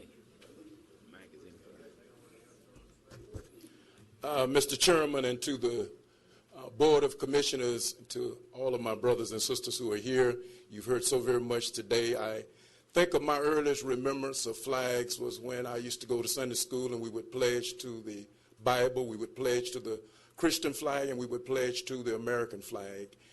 And then when I went to school, our schools were integrated for a while, or segregated rather for a while, and then they were integrated. And when the schools were integrated, I was introduced to another flag, and that was the Confederate battle flag or the rebel flag. And many of my white classmates would fly those flags and wave them in the faces of my classmates, the black children at that time. And we were fighting at football games all the time.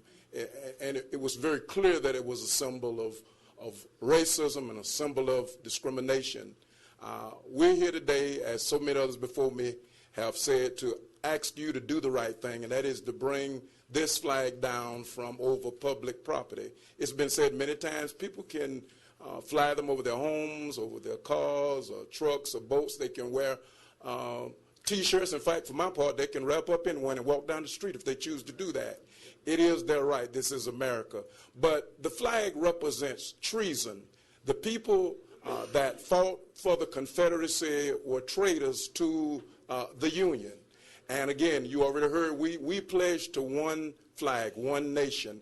They were traitors, and so the flag represents treason. It also represents oppression. My ancestors who were brought here came across in the Middle Passage. They endured the Middle Passage, and many of them were sold like livestock. They were stripped of their pride, their dignity, stripped of their names. Many of the women were raped, and many of the men were whipped. And all of the indignities of slavery was brutal. But the people who succeeded from the Union fought to preserve the institution of slavery. So the flag represents oppression. It also represents white supremacy. The one who designed the flag, William Thompson, I believe his name is, he said it was a flag for the white man. He said, we're fighting for the white superior race over the colored or inferior race. That's the man that designed the flag. It is a sign of white supremacy. And finally, I was submitted as a sign of defiance. When this flag was posted here, as some of the other speakers have already said, during the Civil Rights Movement, it was a sign of defiance for people having their civil rights. They started flying them in Birmingham. They were flown in Georgia. Georgia incorporated into their flag during that time. Many flags during the 60s were placed, and it was in defiance of the civil rights movement to keep people from having equal rights. We only ask you to do the right thing, and that is, let's remember that we have one nation, and if there's one nation, then it should be one flag. One nation under God, indivisible, with liberty and justice for all.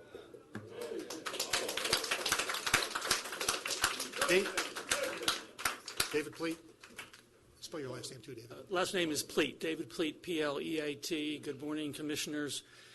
When the Supreme Court of the United States looks at freedom of speech issues, it concentrates on a test. It's a time, manner, place test. This is a classic place issue. Is it an appropriate place for the communication that is occurring? Let me give you an example. If one of our African American neighbors here in Walton County researched their history back to the times of slavery, beyond that, back to the west coast of Africa, and found that their ancestors originated in what is now Senegal, let's say, and they wanted to honor that heritage and the bravery and the endurance and the pain they endured through the times of slavery, and they came before this body and said, we want a monument to our heritage, to our ancestors, to honor them, and we want to fly, in our particular family's case, the flag of Senegal. That would create opposition, and in fact, I would be opposed to the placement of that on this particular ground, this public ground, for the very same reasons the Confederate flags of any kind do not belong on public grounds. I would honor and respect their desire to honor their heritage, and I would have great respect for that, as you've heard arguments for keeping the flag up here today from those who want to honor their heritage. This is not the place to do that. If you as a body decide to keep any version of the Confederate flag up, you are looking into the eyes as the government that we see, the faces behind our government, you are saying to the people who oppose the Confederate flag flying over this courthouse and public property, in particular, you're saying to the African American community in Walton County, we know that it unequivocally causes you pain. We know that this is a reminder of the human enslavement and forced transfer and indentured servitude of your ancestors. We know that creates anguish for you. But we, as your government, don't care. We are going to do it anyways. And again, this is not about, is it a freedom of speech issue for purposes of can somebody honor the Confederate flag as they wish. It is a place argument. I urge you to take down the flag and not replace it with any Confederate flag or any flag that is associated with somebody's personal beliefs that should not be flying over public grounds. Thank you.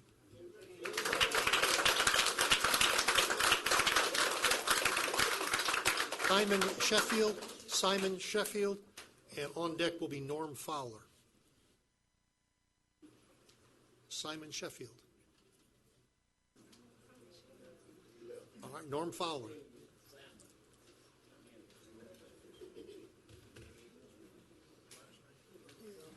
Norm. All right, excuse me. Is it Mr. Sheffield? Yes, is that who this is? I'm sorry, I did not give him enough time. I apologize. Please come up.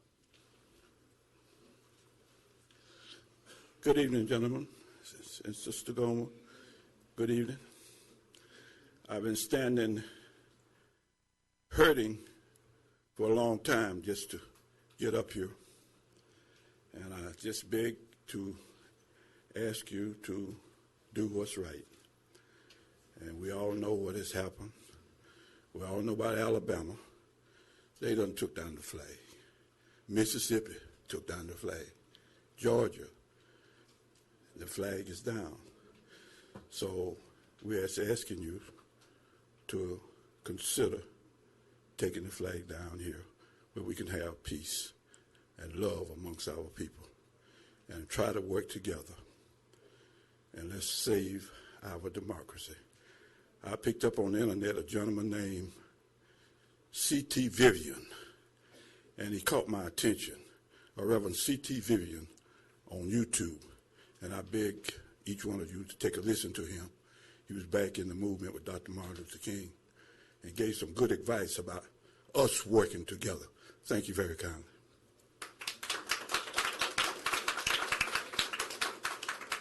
Mr. Fowler, and on deck is Jessica Campfield. Mr. Fowler. Norm Fowler, Fowler. I'm commander of the Sons of Confederate Veterans in Panama City.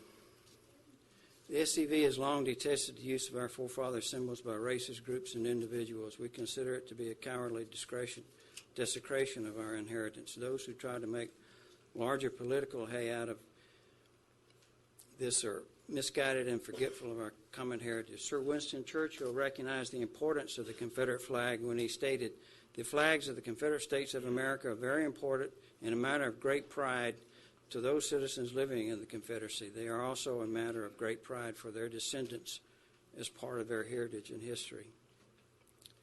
History, however, can be very difficult to comprehend without understanding the zeitgeist of an era. Many in today's society attempt to interpret history within the confines of today's mores and flash values, often for political or self-serving purposes.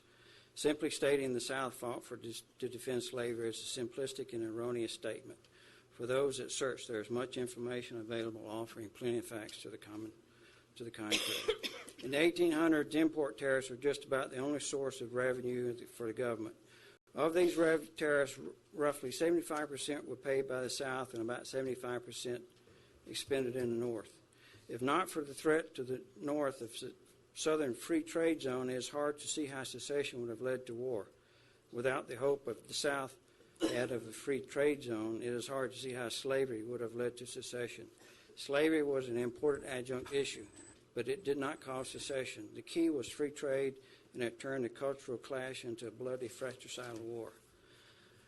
The newspaper Charleston Mercury, 2 days before the November 1860 election, stated the real cause of dissatisfaction in the South with the North are the unjust taxation and expenditure of the taxes by the government of the United States, and the revolution in the North has affected the government from the Confederated Republic to a national sexual despotism.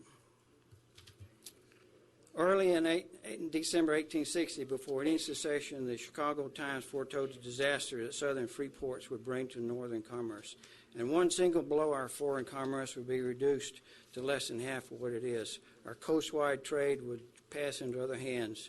One half of our shipping would lie idle at the wharfs. We would lose our trade with the South and all of its immense profits. Our factories would be in utter ruins.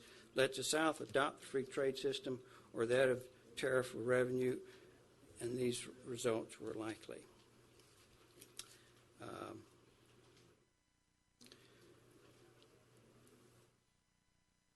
After the South seceded, the U.S. Congress passed the Morrill Tariff, which raised tariffs to about 50%, while the Confederate Constitution limited tariffs to about Please wrap up. 10%. Philadelphia Press warned that the government cannot well avoid collecting federal revenues at any southern ports. Any state which assumes a rebellious attitude will be obliged to contribute revenue to support the federal government or have her foreign commerce destroyed. All right, Mr. Fowler, thank you. Your time is up. Thank you. Jessica Campfield.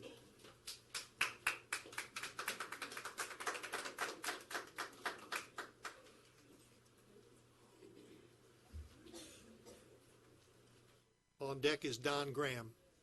Good morning, Commissioners. My name is Jessica Campfield. That's Campfield.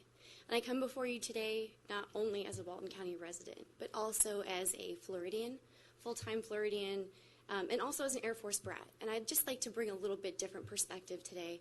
My dad was in the Air Force. My brother is in the Army. My family comes from deep roots in military. And around 9/11, we were in Italy, and there were anti-American riots everywhere. And we didn't really see race the way it's seen over here.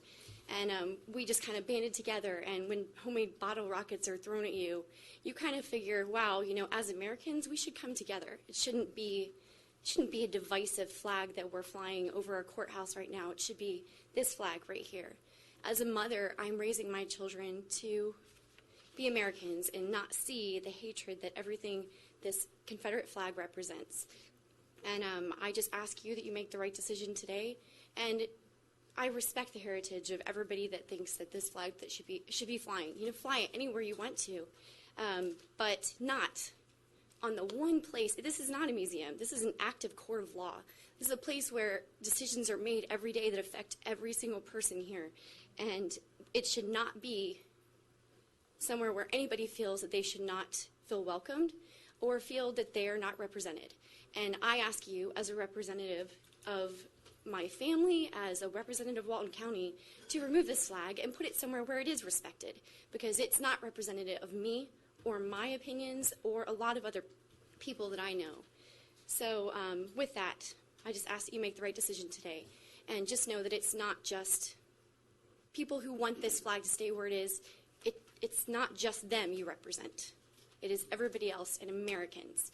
And there are so many people that die every day as Americans and overseas, and this is the flag we should be under.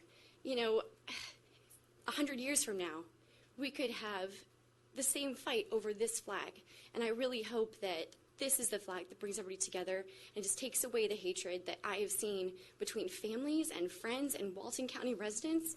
It's been an eye-opening experience, and I just hope that moving forward, we are not keeping this flag up just to make a point. Just represent the people. And there are more than just one side. There's more than just one side. And that's what I ask you to do today. Because if it doesn't come down today, it's just going to keep happening. We're just going to keep bringing it forward, and we don't really need that hatred. So, thank you.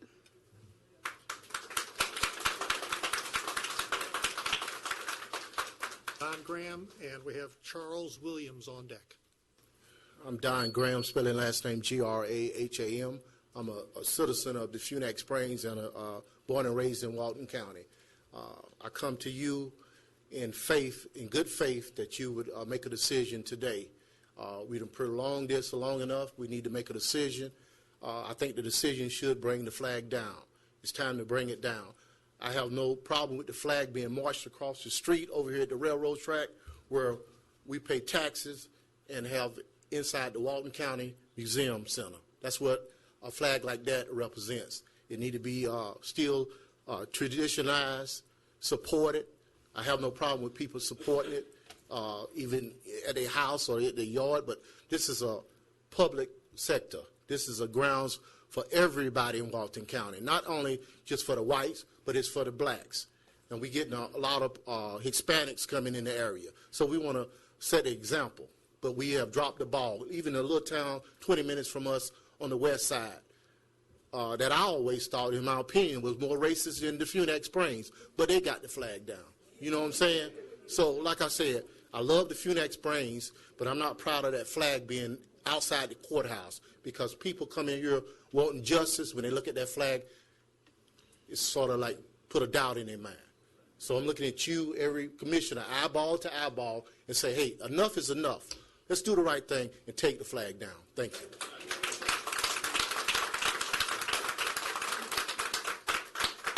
Charles Williams? Bruno. Bruno? We'll find out who. Is Mr. Williams here? Charles Williams?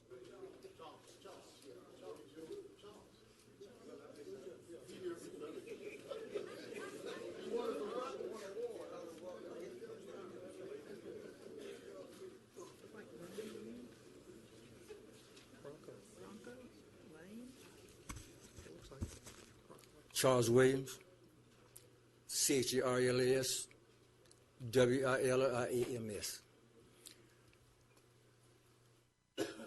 To all of you commissioners, I've heard from a lot of you, and the things that I've heard, I was involved in it, such as school, used books, broke down school buses.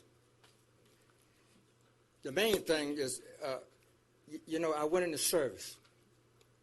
I did what they called me to do, and so. Well, let me tell you what happened to me in South Carolina. I went downtown, South Carolina. There was a soldier. I think it was about 3 or 4 white guys. So I walked in this. The bill had just passed in '64. So I walked downtown in South Carolina. I thought I was going to this bar. I mean, how would you feel wearing a uniform, and when you go in and they said, all of you all can go in but him? Did y'all hear what I said? Mr. Williams, please address the board. Please address the board. I couldn't even go into the bar. But I'm dressed up in a uniform, American uniform. It makes no sense to pay tax. Now, I'm a taxpayer, too. So what I want to find out is that tax is different? No, I'm not saying it for a laugh. I'm just asking a question. I mean, my tax is different from the other guy's taxes? I mean, what I want to know is when I step in here, I pay my tax. I get my driver's license here. And I feel like it's unfair to be a part of this county and this city and to be treated such a way. Now, I don't see nothing wrong with the flag. I mean, you can put it on your bedspread. They put it in their windows. I mean, you can do that, but to put it outside, I don't think it's a good idea. So, now, I mean, you're looking at me. I'm looking at all you commissioners. Now, you're going to be voting pretty soon. Yeah, I mean, you're going to come around and need some help. You know what I'm saying? This might be my last time speaking to you, but I'm going to say what I need to say. You need to think about, Sister Camarena, I call you out special. And all to, I just call it because I know you. I know you. Yeah. But let's just do the right thing and just, it's easy. Take the flag. Now, I'll tell you one more thing you can do, and I'm going to sit down. So let's do it like this. You have a flag over here, the rebel flag, and then I need to put mine on the other side.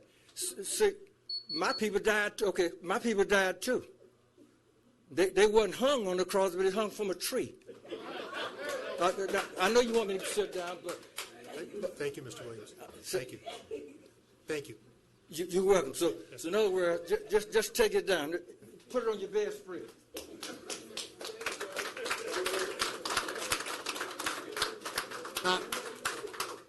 We're not positive of this name. It looks like it's Bronco Lane. That was a TV program years ago. Bronco Lane?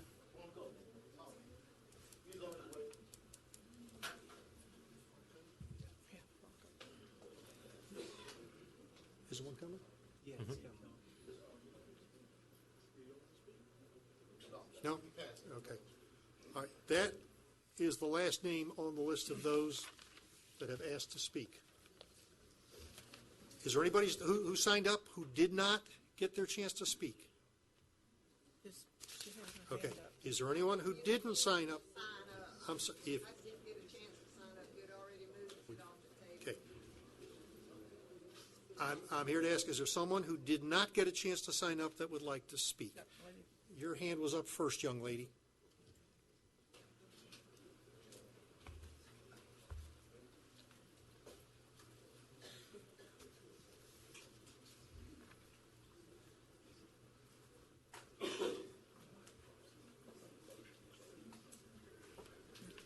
Please state your name, spell your last name for the clerk. Ashton Glidewell, Glidewell. And I have two things to read, so I'm going to be looking at my phone because they're on here. Jerome Bradley, he commented on our petition that we passed around, and he says, I'm unable to attend the meeting tomorrow, so please speak of me. And read this at the meeting. I'm a Black American and no family ties to this monument. So this is why my opinion means more. This flag should remain at the memorial to the servicemen who lost their lives fighting for the state's rights and independence, not slavery. Had the war been about slavery, they would have taken the deal that was proposed to stay with the Union and get to keep the slaves, but the South turned it down. Society and people with agendas have made this into a racist symbol. Please let it fly. Show others you can't be bullied into making the decision liberal push pointers want you to make. And I have another thing to read as well. In 2002, when this was brought before the board, Nelson Wimbush, he was 73 at the time. He's actually passed on. He couldn't be here today, so I want to read what he said in 2002. The black grandson of a Confederate veteran disagreed as he urged the commissioners to keep the banner flying. Wimbush proudly displayed a slightly worn battle flag, as he said, laying across the coffin of his grandfather, Louis Napoleon Wimbush, who died in 1934. It represents history, not degradation of this race. Wimbush said, this war was not about slavery. So please just do the right thing. It's heritage. It's not about slavery. And both of these men proved that it's not about slavery. So thank you. Yes, ma'am. Get you next. Name and spell your last one. My name is Jean Burgess McCraw, McCraw. Okay, and I just had a few minutes to jot something down, and I'm not good at this, so please bear with me. But here it is. The blacks are not the only slaves there were. Okay, the blacks people sold their people into slavery as the white people sold their people into slavery. The Confederate flag is not responsible for slavery. It is being used by people to vent their anger and spew hate. Taking it down won't take care of their anger. At the last meeting, a black man told me he didn't care about the flag. He was angry because he didn't think he was respected in his job. Things like taking down the Confederate flag only causes more conflict between the races. It does not help. Next week it will be something else they'll find. Someone needs to stop this bandwagon. Someone needs to stop this bandwagon, and these people need to do some research on the Confederate flag. Thank you for your attention. Yes, ma'am.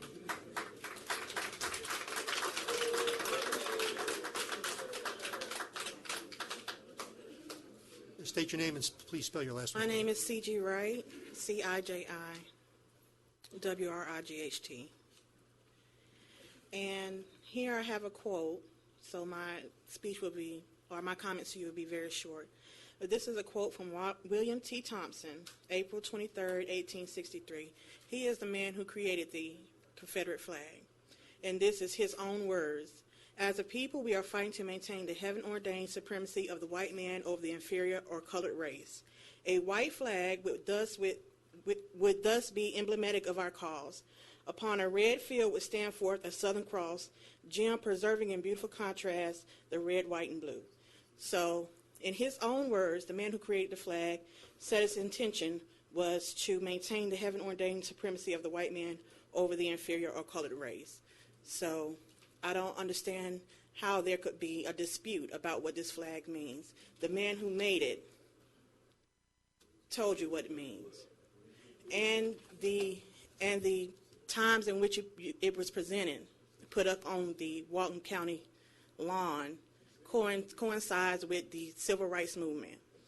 And the only reason it was resurrected, because it had been furloughed, was to represent resistance to the Civil Rights Movement. And so, in my eyes, there can be no argument to the fact of what this flag stand for and means. I mean, William T. Thompson said it best.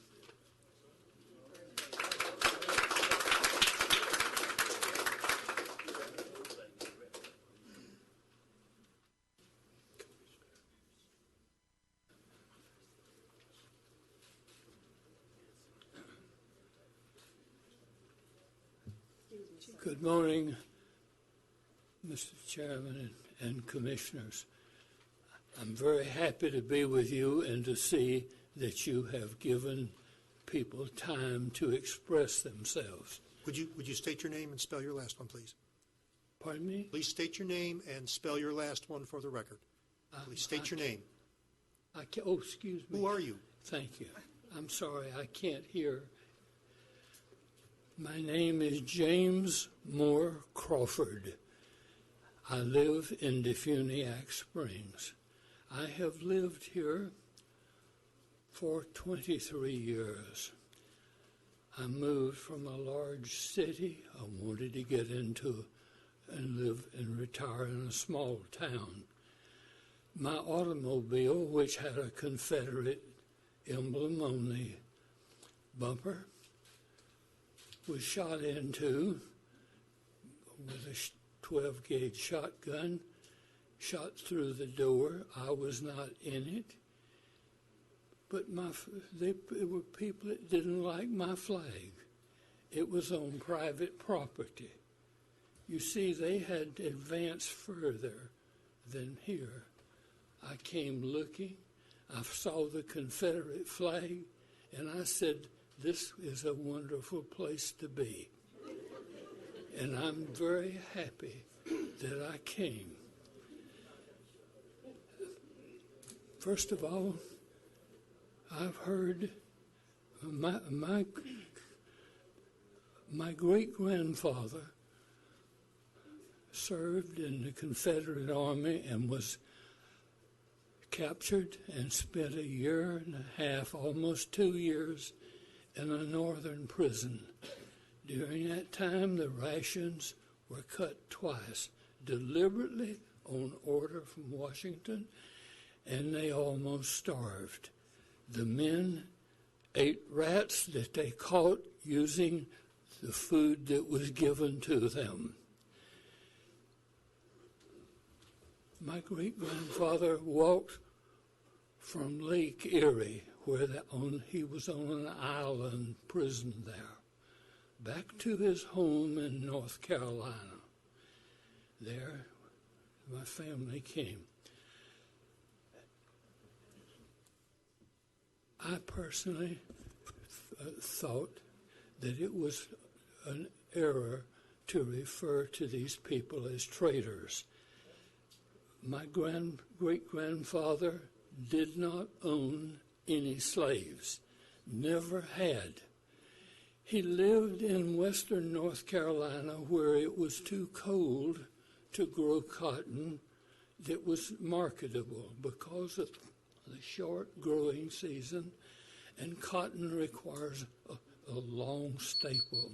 Okay. Mr. Crawford, please wrap up. Sorry? Please wrap up your statement. Okay. Please conclude your statement. I just want to say I thank you again, and I'm so happy that I hope that you will keep the flag, because it's an American flag along with others. It is not the flag of the United States. Crawford, your time is up. It's an American flag. Mr. Crawford, and a you flag may be hard of hearing, honor. but your time is up.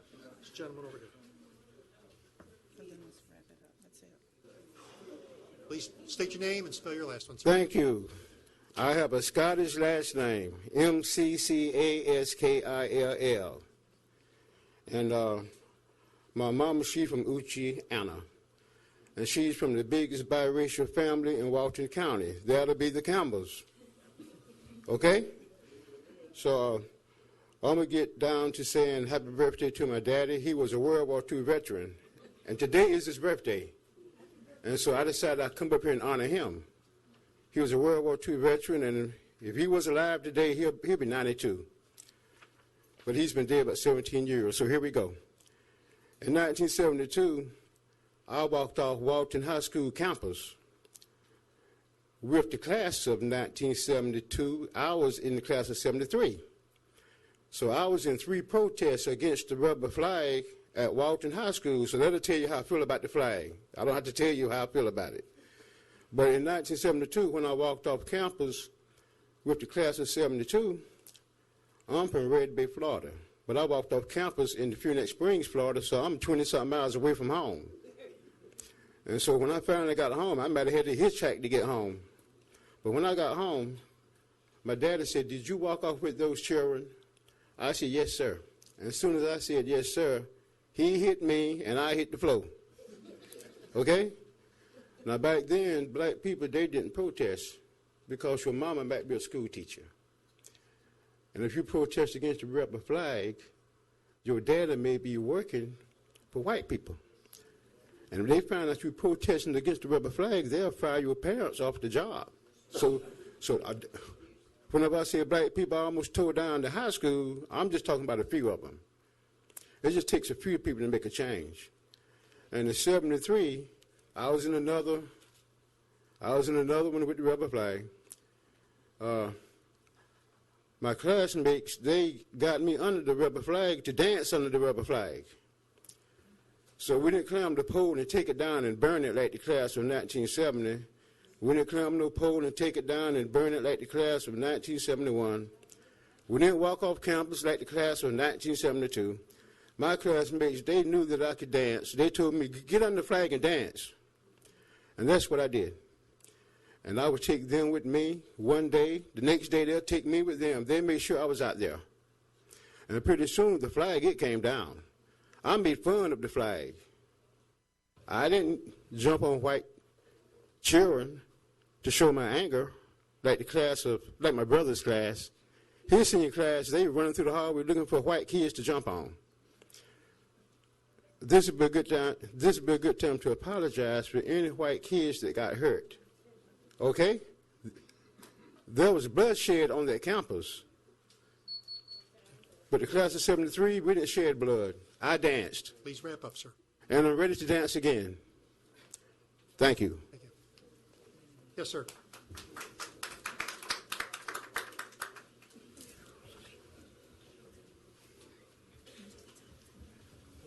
To the board, my name is David Sheffield, Sheffield. You know, I've been here and listening, sitting back and listening. I'm a veteran also, Vietnam, Korea, Germany. We're in service at 17. Only thing I would say is why it's on public property. Nowadays, schools, they're shooting in schools. You put extra security. After 911, you change all the homeland security. You change everything but caution. America has a tendency to overreact in a situation. But when it comes down to the situation, it's still the same.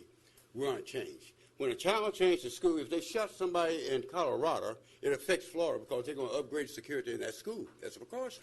Same thing at war. When you're at war, if something happens, you're going to prepare all the way around for that thing in war. But the thing about this is the only problem I have is it shouldn't be on public property where taxpayers pay their money. Why it's up there, I don't know. But this is not about history. It's not about anything. It's about as it is now. It's not like what it should be, what it's supposed to be. It's what it is.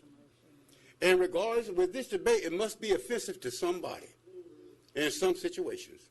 And so multicultural in the state of Florida now, and the state of Florida depends on multicultural activity and multicultural people getting along.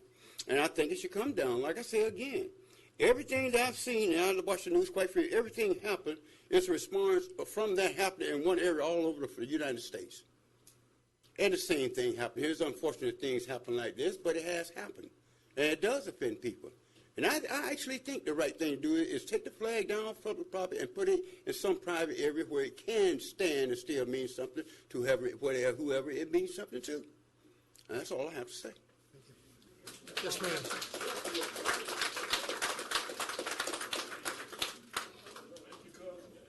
My name is Beth Gates. I'm just a military widow. That's G-A-T-E-S? G-A-T-E-S, yes, not with a Z. But you all have a copy of the law that was passed by Congress in '58, and it was signed by the president. All the people who died in all the civil wars and following the civil wars are our military veterans. And if a veteran doesn't have the right to have a monument on government property, who on earth does? But I don't see that we can ignore the law that is on the books that Congress passed, and that flag is part of what they use to honor those military veterans. It didn't make any difference whether they were black or white or Muskogee Creek Indians, which is also folks of my heritage, and they fought for both sides. And if you want to talk about slavery, and this really doesn't have anything to do with the flag, however, there was as many Native American slaves in this United States of America as there was black folks that were imported.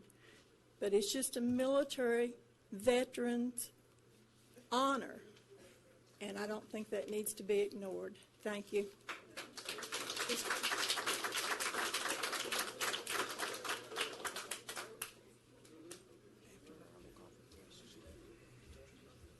Betty Letcher, Letcher. I had not planned to speak today, but after hearing everything, I just have to speak up, and I hear both sides. But I think the heritage that's in my husband's family stands for a lot. My children have grown up with it, and I truly believe what Commander is recommending would be the fair thing. That is what we fly at our home, is that type of flag. It is the true flag. Thank you so much. All right, Mr. He's already been. No. Okay. Yes, sir.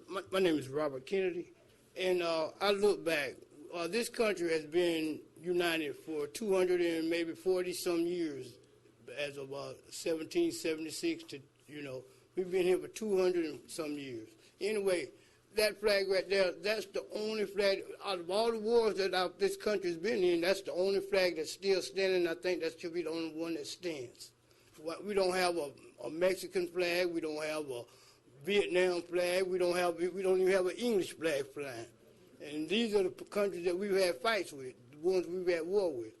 Why should we have a Confederate flag flying? They've been defeated, so let it stand like that. Bury their flag with them.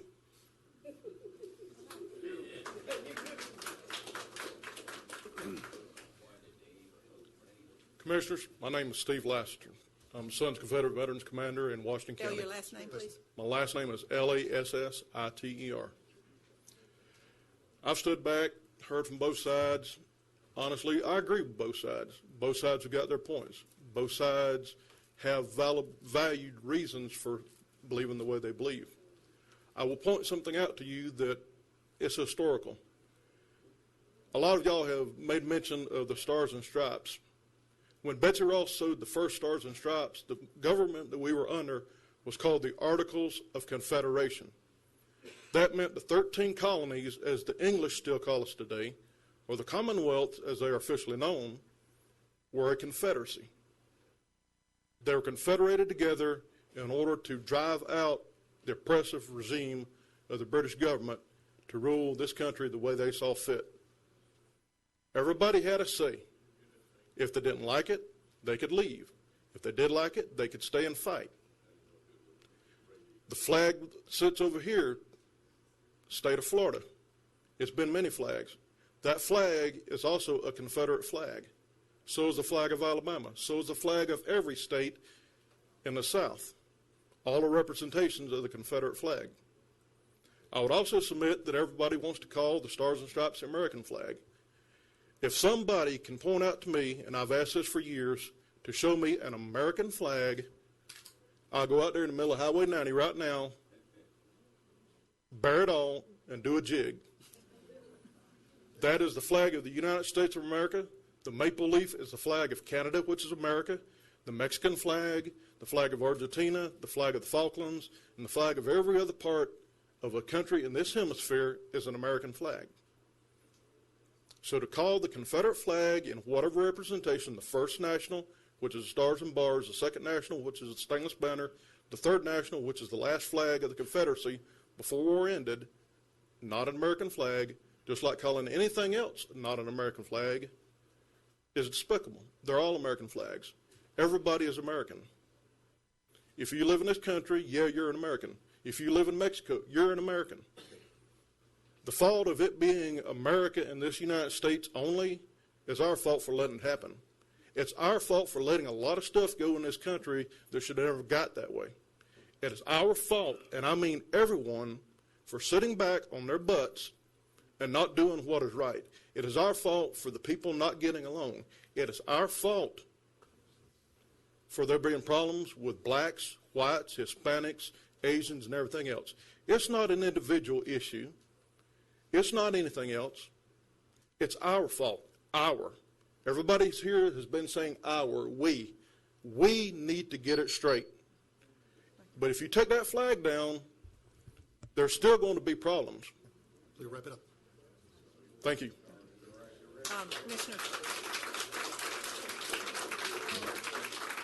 The chairman, I call for the question. I'd like to make another statement. The question has been called, so we're going to close public comments. Commissioner Commander? Yes. Because I am the one that made the original motion, I want to make a further statement, and I have listened to everything you have said, and I want to say one thing. In 1964, by the way, I graduated from high school.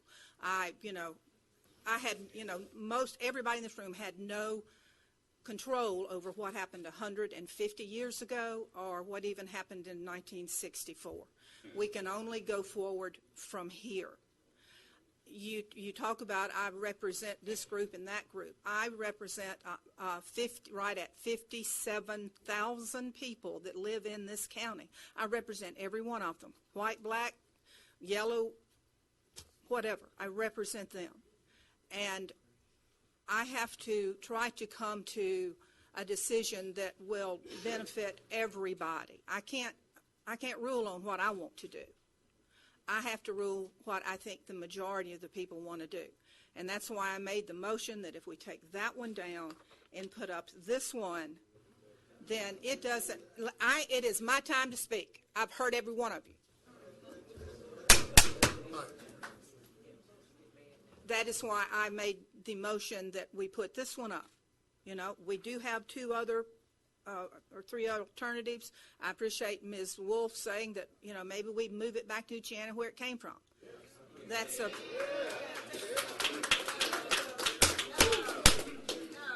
All right. Or there's been another suggestion, I think Danny made it, that we put it on a referendum and let everybody in this county vote. That may be...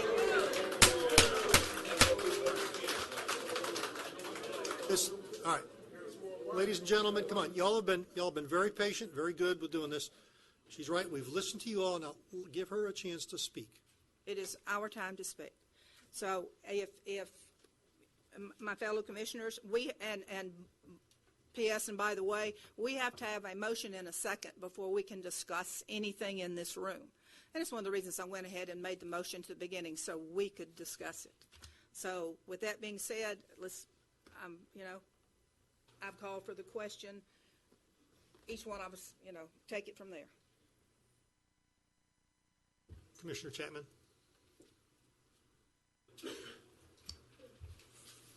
I've sat here and listened to what y'all had to say on both sides of the issue. I've also reviewed every email that I have received since this topic came up. And I started looking back and trying to research to see if I could come up with how I could feel, or how, not necessarily how I feel, but how I may vote on this particular issue. Now, I have not found any documentation that when the original monument was put up, and let me emphasize right now, we're not talking about that monument. We're only talking about the flag. And to this day, as long as I'm sitting on the board, we're not even going to discuss that monument because it is there for those men that lost their life during that conflict. Whether you agree with the conflict or how it got started, it's irrelevant right now because it's over 100 years ago. All right? But I have not found any documentation that shows that this flag was ever put next to that monument in 1874 when it was originally erected. Now, it was moved from Oceana because of the fire and what have you up to the Funiac. And that flag, as I can find right now, unless somebody's got some other documentation, it was not put up until 1964 during the Civil Rights Act that's signed by President Johnson at the time. Now, it was not the only flag that went up in the South. Every southern state put that flag up, in my opinion, as a protest to the Civil Rights Act. Now, I was 64, I was 14 years old, and there's a lot of people in this room was here and living during that time. But there was also a lot of them that spoke today that weren't born prior to that and would not have had any interaction with it. Now, I grew up in Okaloosa County in Niceville. At Niceville during the 60s, there was no black community in Niceville. They were all up in Crestview and other locations. They integrated my high school, Niceville High, in 1967, and they were brought over from Eglin. That's where the black kids came from. Now, yes, we had some problems there. Not what they had in Walton County, but we did have some issues there. But we got through it. Right now, I think Niceville High, it's my old alumni, is probably one of the most diverse schools there is in the area. Now, there's any wingnut out there can take any symbol, any flag, and use it for no good, just like what happened up in South Carolina. It was an unfortunate thing, and there's some idiots out there, and I kind of speak kind of plain sometimes, that they take these symbols, whether it's this or any other particular symbol, and create these issues that we're dealing with today. There were atrocities on both sides during the Civil War, the North and the South. Go to Andersonville, Georgia. You know about what happened over there, or should. And then there's other things that happen on both sides. Sherman came all the way through from Atlanta and burnt the place out on his way to the Gulf, or not the Gulf, but the ocean. So there's a lot of things that happen. It wouldn't happen in today's world as far as military and what they may or may not do. And for that, I know we have a motion on the floor, and I don't know if Commissioner Commander wants to modify it, but Give me a suggestion. My suggestion is to remove the flag and put it in a place of honor at the museum. And let me finish, please. And it should be removed from government property because the property The government is for all the people, not just one particular group. Thank you.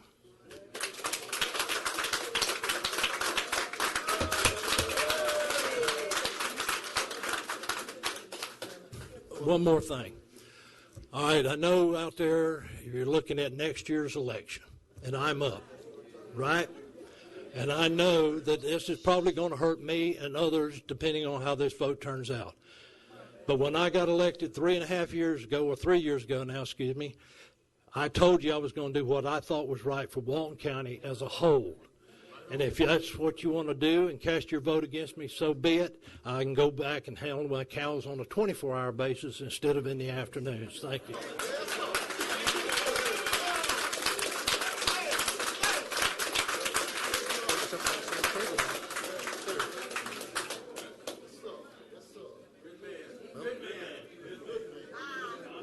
Mr. Chapman, are you withdrawing your second? Are you withdrawing your second? Okay. Okay, the second's been withdrawn. The second's been withdrawn. Okay. You want to would you like to modify your motion? No, I will. The second's been withdrawn, so my motion is no longer valid, so it's not on the floor. Mr. Chapman? Well, I'll go ahead and make a motion, as I stated a few minutes ago, remove the flag from the county property, have it properly and historically rendered at the museum, and I think that's it, the motion.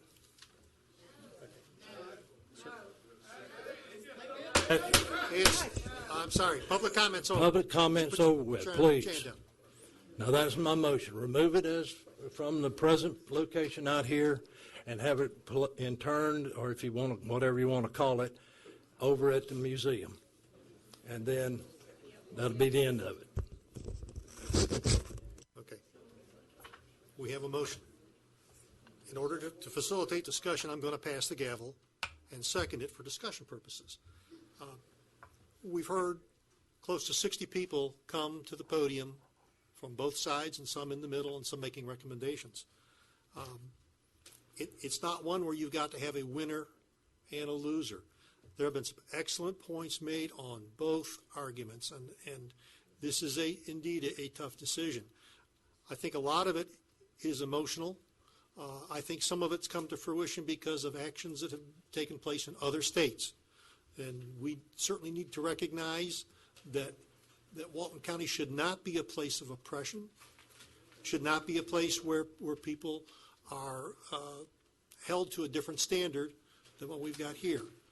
By the same token, I represent a district that is totally above US 90 and to the west, basically, of the FUNAC. And all I've heard from the people out there is, I've got the heritage. I think we need to find a way to continue the honor of the heritage, but by the same token, we need to remove any symbolism that causes this disunity with regards to all of our people. So I'm looking for an opportunity to, nobody's going to win. Nobody's going to win. No matter which way we vote, nobody's going to win, because it's not a matter of winning. It's, as Commissioner Chapman said, doing the right thing. And yes, it may cost us votes to vote one way or vote the other, but we've got to do what we believe is best for all of Walton County, for all of our citizens, those that have been here for generations and those that have recently moved here. We need to be moving forward. And so I think that I can only tell everyone that got up to speak how much I truly appreciate your heartfelt sayings, the comments you made, the professionalism with which you stood up here and made your comments. So this is tough, but it needs to be discussed. Okay, so you seconded his motion. I seconded his motion. Okay. For discussion. Ms. Meadows, you have any discussion at this time? No, I just want to say that this is probably the worst day of my commission career, I would say.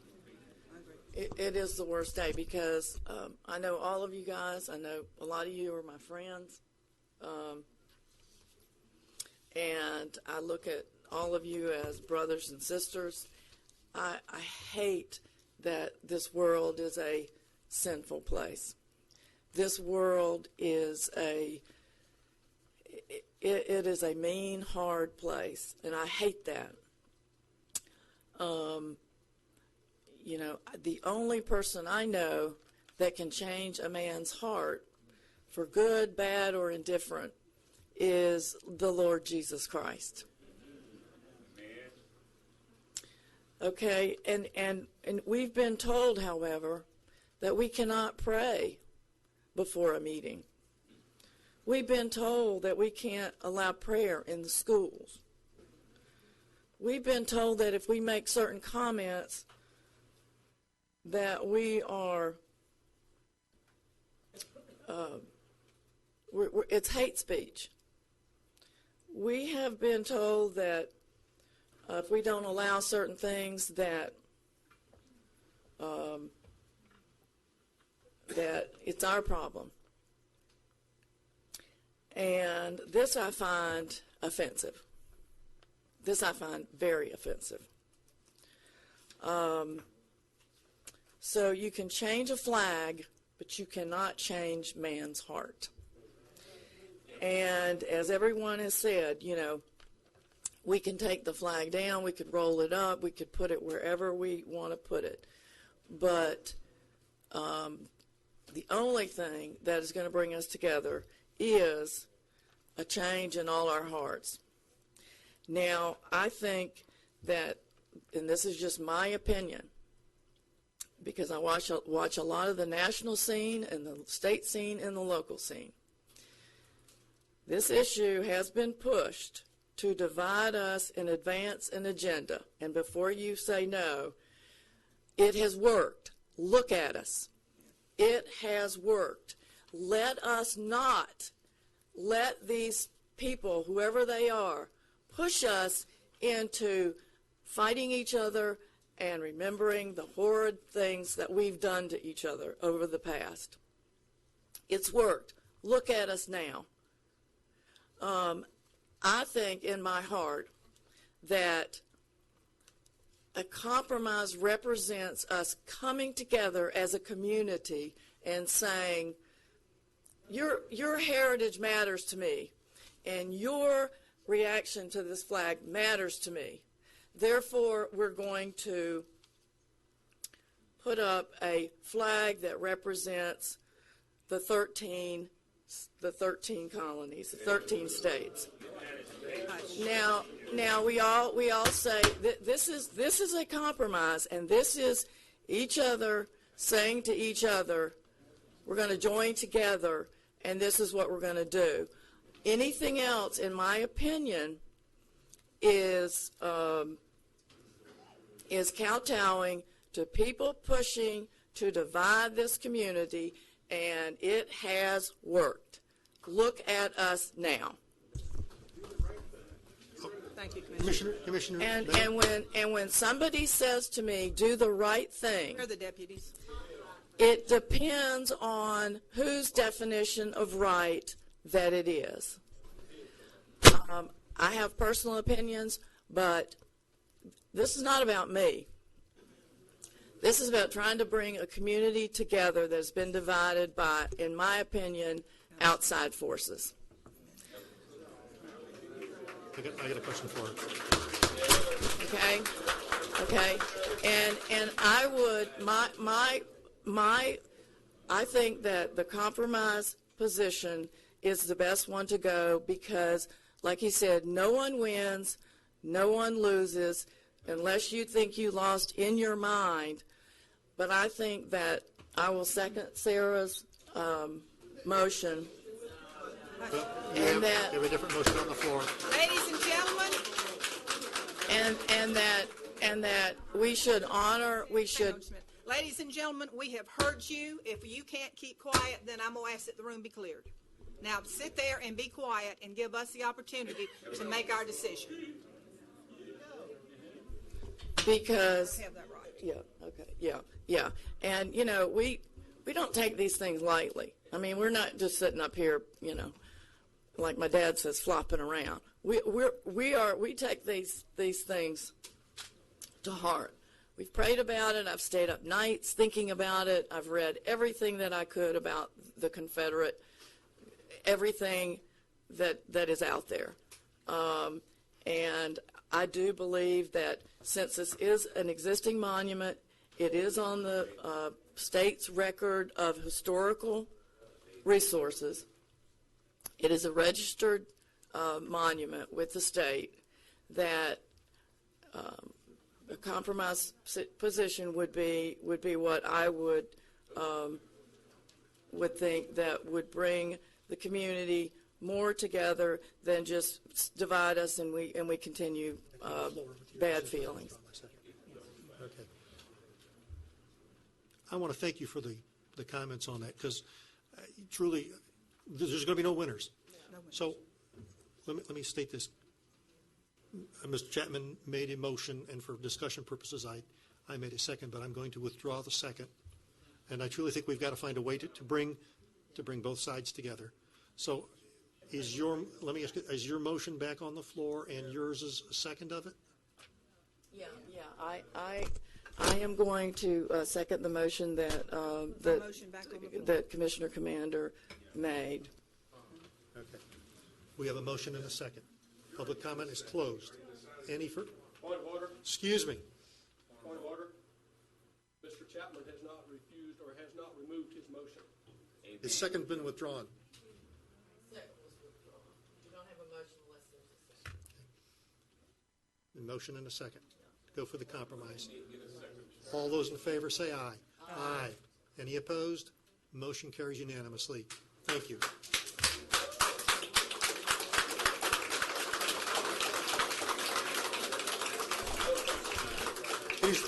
Ladies and gentlemen, we're going to take a 10-minute break. We'll be back at 20 after.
A question has arisen as to when will the existing flag come down to be replaced, and I think there's a consensus that to make it a one action type thing is get the new flag and bring the other one down and put the new one up at the same time. So we will proceed with appropriate speed to obtain the replacement flag, and then at that point in time we'll bring one down and put the other up. Okay, next item up is the commissioners and Commissioner Meadows. Yes, I do have a couple of things I'd like to talk about. Let's see, where am I? Oh, yeah. I don't know if how many of you watch HGTV, but I watch it a lot. And there's a new there's a new phenomenon that's I think going to arrive in Walton County, and it's called tiny houses. And these are houses that are either on wheels or they can be fixed structures. And they're inexpensive, relatively inexpensive. So, and there is actually one being built on 395 right now. So I talked to Wayne, and we don't really have anything that addresses, some of these houses are really 150 square feet. Some of them are, they vary.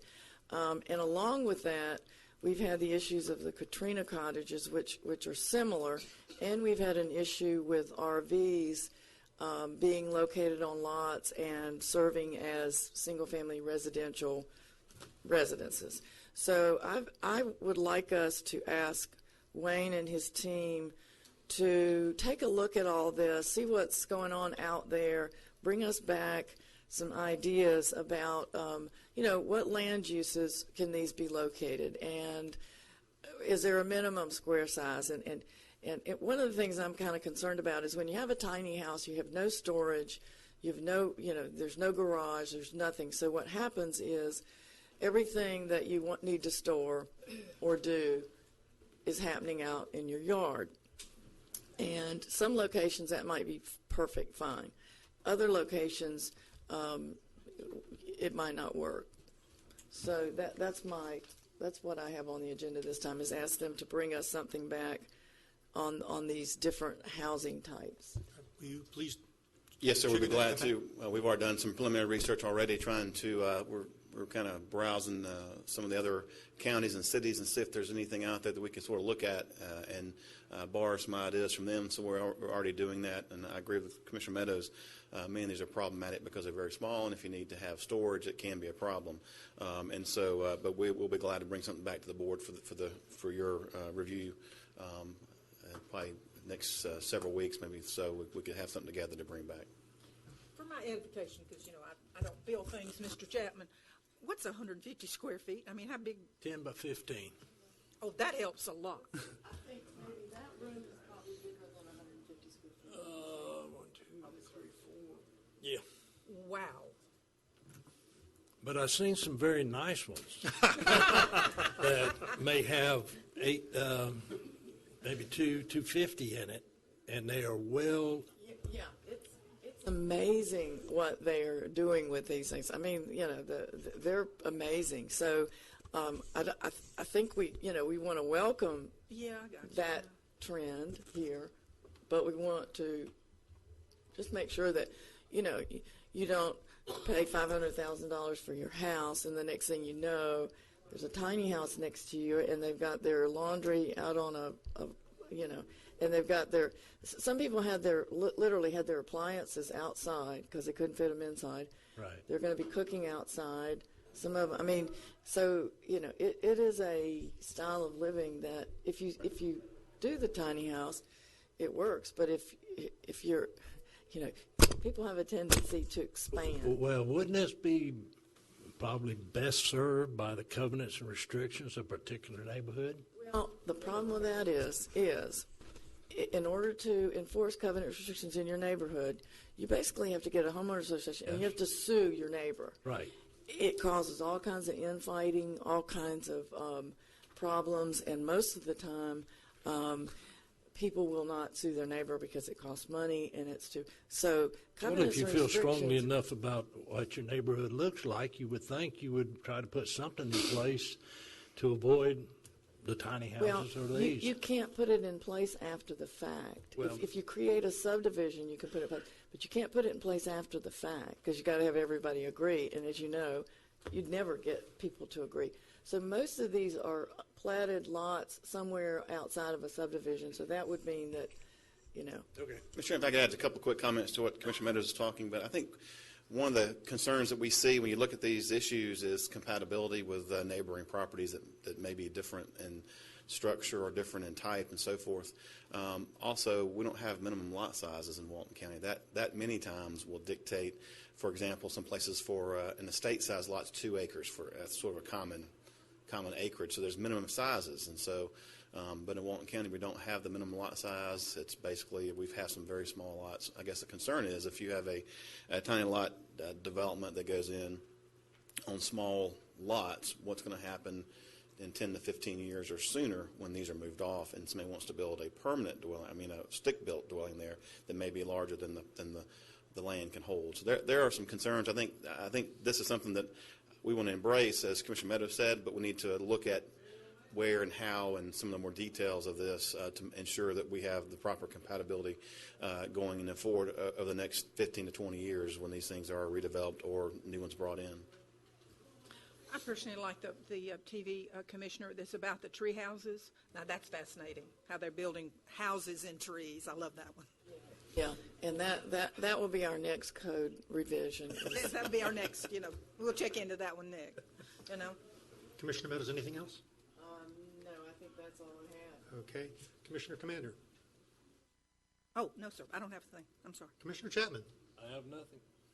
I just want to thank my fellow commissioners for their patience and hard work on this last issue that we did. So thank you all. Okay, getting into planning and development services. Mr. Dice. Mr. Chairman, the first item on your agenda is a request to approve a refund in the amount of $564,952.41 in consideration of the roadway improvements to the West Pinewood Lane and U.S. Highway 98 made by the developer of 30 Avenue. This is, and I'll ask Chance Powell also to come up. Chance is familiar with this also. But essentially, they paid a prop fair share payment. After the fact, they were required by DOT to put in some other improvements, and they made some other improvements which mitigated part of that prop fair share payment. And this is just reflecting the mitigation that they did after the fact. And so, in our opinion, and from our research, we had them submit all the proper documentation for the costs of the roadway improvements and so forth. And it is our opinion that they are due a refund of $564,000 and the change. Wishes of the board. And if any questions, Chance is here also to answer any engineering-related questions. Motion to approve. Second. Motion is second. Any further commission comment? Any public comment? Seeing none, all those in favor say aye. Aye. Any opposed? Motion carries. Mr. Chairman, the next item on the agenda is number 2. It's a request authorized to re-advertise an amendment to the outdoor events ordinance. This is something that we'd worked on several months ago, and we had some changes to it and never brought it back to the board. The changes that we have are primarily dealing with how they're reviewed. For example, we would like to have it in the ordinance, our current process, which we have an outdoor review committee that meets before the applicant had to go to different places and get their signatures from fire or the sheriff's office. We now conduct meetings with everyone in attendance, so everyone can hear the same proposal from the person who's wanting to conduct the outdoor event, and we're doing it that way. Also, we have been before we didn't have any method to enforce basically the ordinance, and so I believe the proposal will have fines and penalties if you hold an event without a permit. In addition, we've also changed the definition of an outdoor event, which I think that's still kind of in process a little bit. Just to bring us to a conclusion, we're asking that the board allow us to re-advertise this and bring it back for an adoption if the board sees fit. Motion to approve. Second. A motion is second. Do you have a particular day you want to bring it back to? Can I make a suggestion? The first meeting in September would be best for me. I have some things I need to do in first meeting in August. I may not have enough time to get with some players on this. So if first meeting in September is okay. Right. And we'd like to have, if there's people who have some concerns, we'd like to meet with them and try to get their comments. And something we've been working on for a while. It's just kind of not been on the forefront. A lot of the things have been going on. So we're trying to bring it to a conclusion. Okay, we have a motion and a second. Any further commissioner comment? Any public comment? Seeing none, all those in favor say aye. Aye. Any opposed? Motion carries. Mr. Chairman, the last item on the agenda is the Aslan large-scale amendment. This is an adoption hearing. We had the transmittal hearing several months ago. This is the adoption hearing. This is a adoption hearing to change the future land use from public facilities to industrial. As you may recall, this is a pit that was once owned by the county that was sold to an individual. When it was owned by the county, it was indeed a public facility. It's been purchased by an individual. It is now requested to become industrial because it's not public anymore. Again, this is an adoption hearing. Staff recommends approval of this, and we've obtained all the proper approvals from DEP, DEO, all the state agencies that we normally contact for large-scale amendments. Motion to approve. We have to have it's a public hearing. Oh, motion to open the public hearing. Second. Motion second. Any further discussion? All in favor say aye. Aye. Any opposed? Public hearing is now open. And Commissioners, we have to take the action in the public hearing. We take the action and then close the public hearing. Gotcha. Okay. Anyone in the public wish to comment? Come on up. Yeah, put your name on the record, too. Y'all did, Commissioners. Mr. Jones. Anyway, Thomas Hicks is my name. Thomas, Thomas, Hicks, Hicks. I'm not opposing the Mr. Perry's motion to land use change.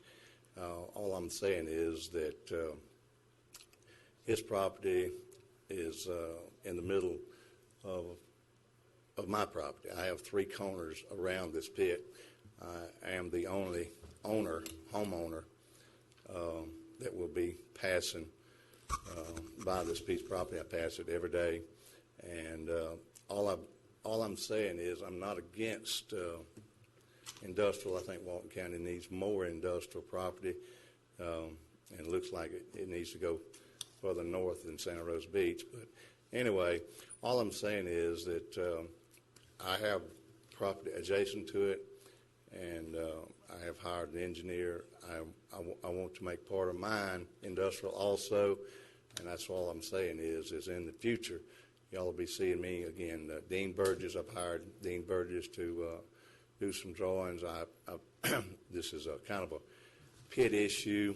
I have a permit for a 13-acre pond that we've basically discussed, extraction use, but Mr. Burgess had instructed me if we go do the commercial, industrial use, then it should be under the same thing. So, I mean, that's all I'm saying is I'm not opposing it because we need more industrial property in the county, and I'll be coming back before you at a later date and so on with all those.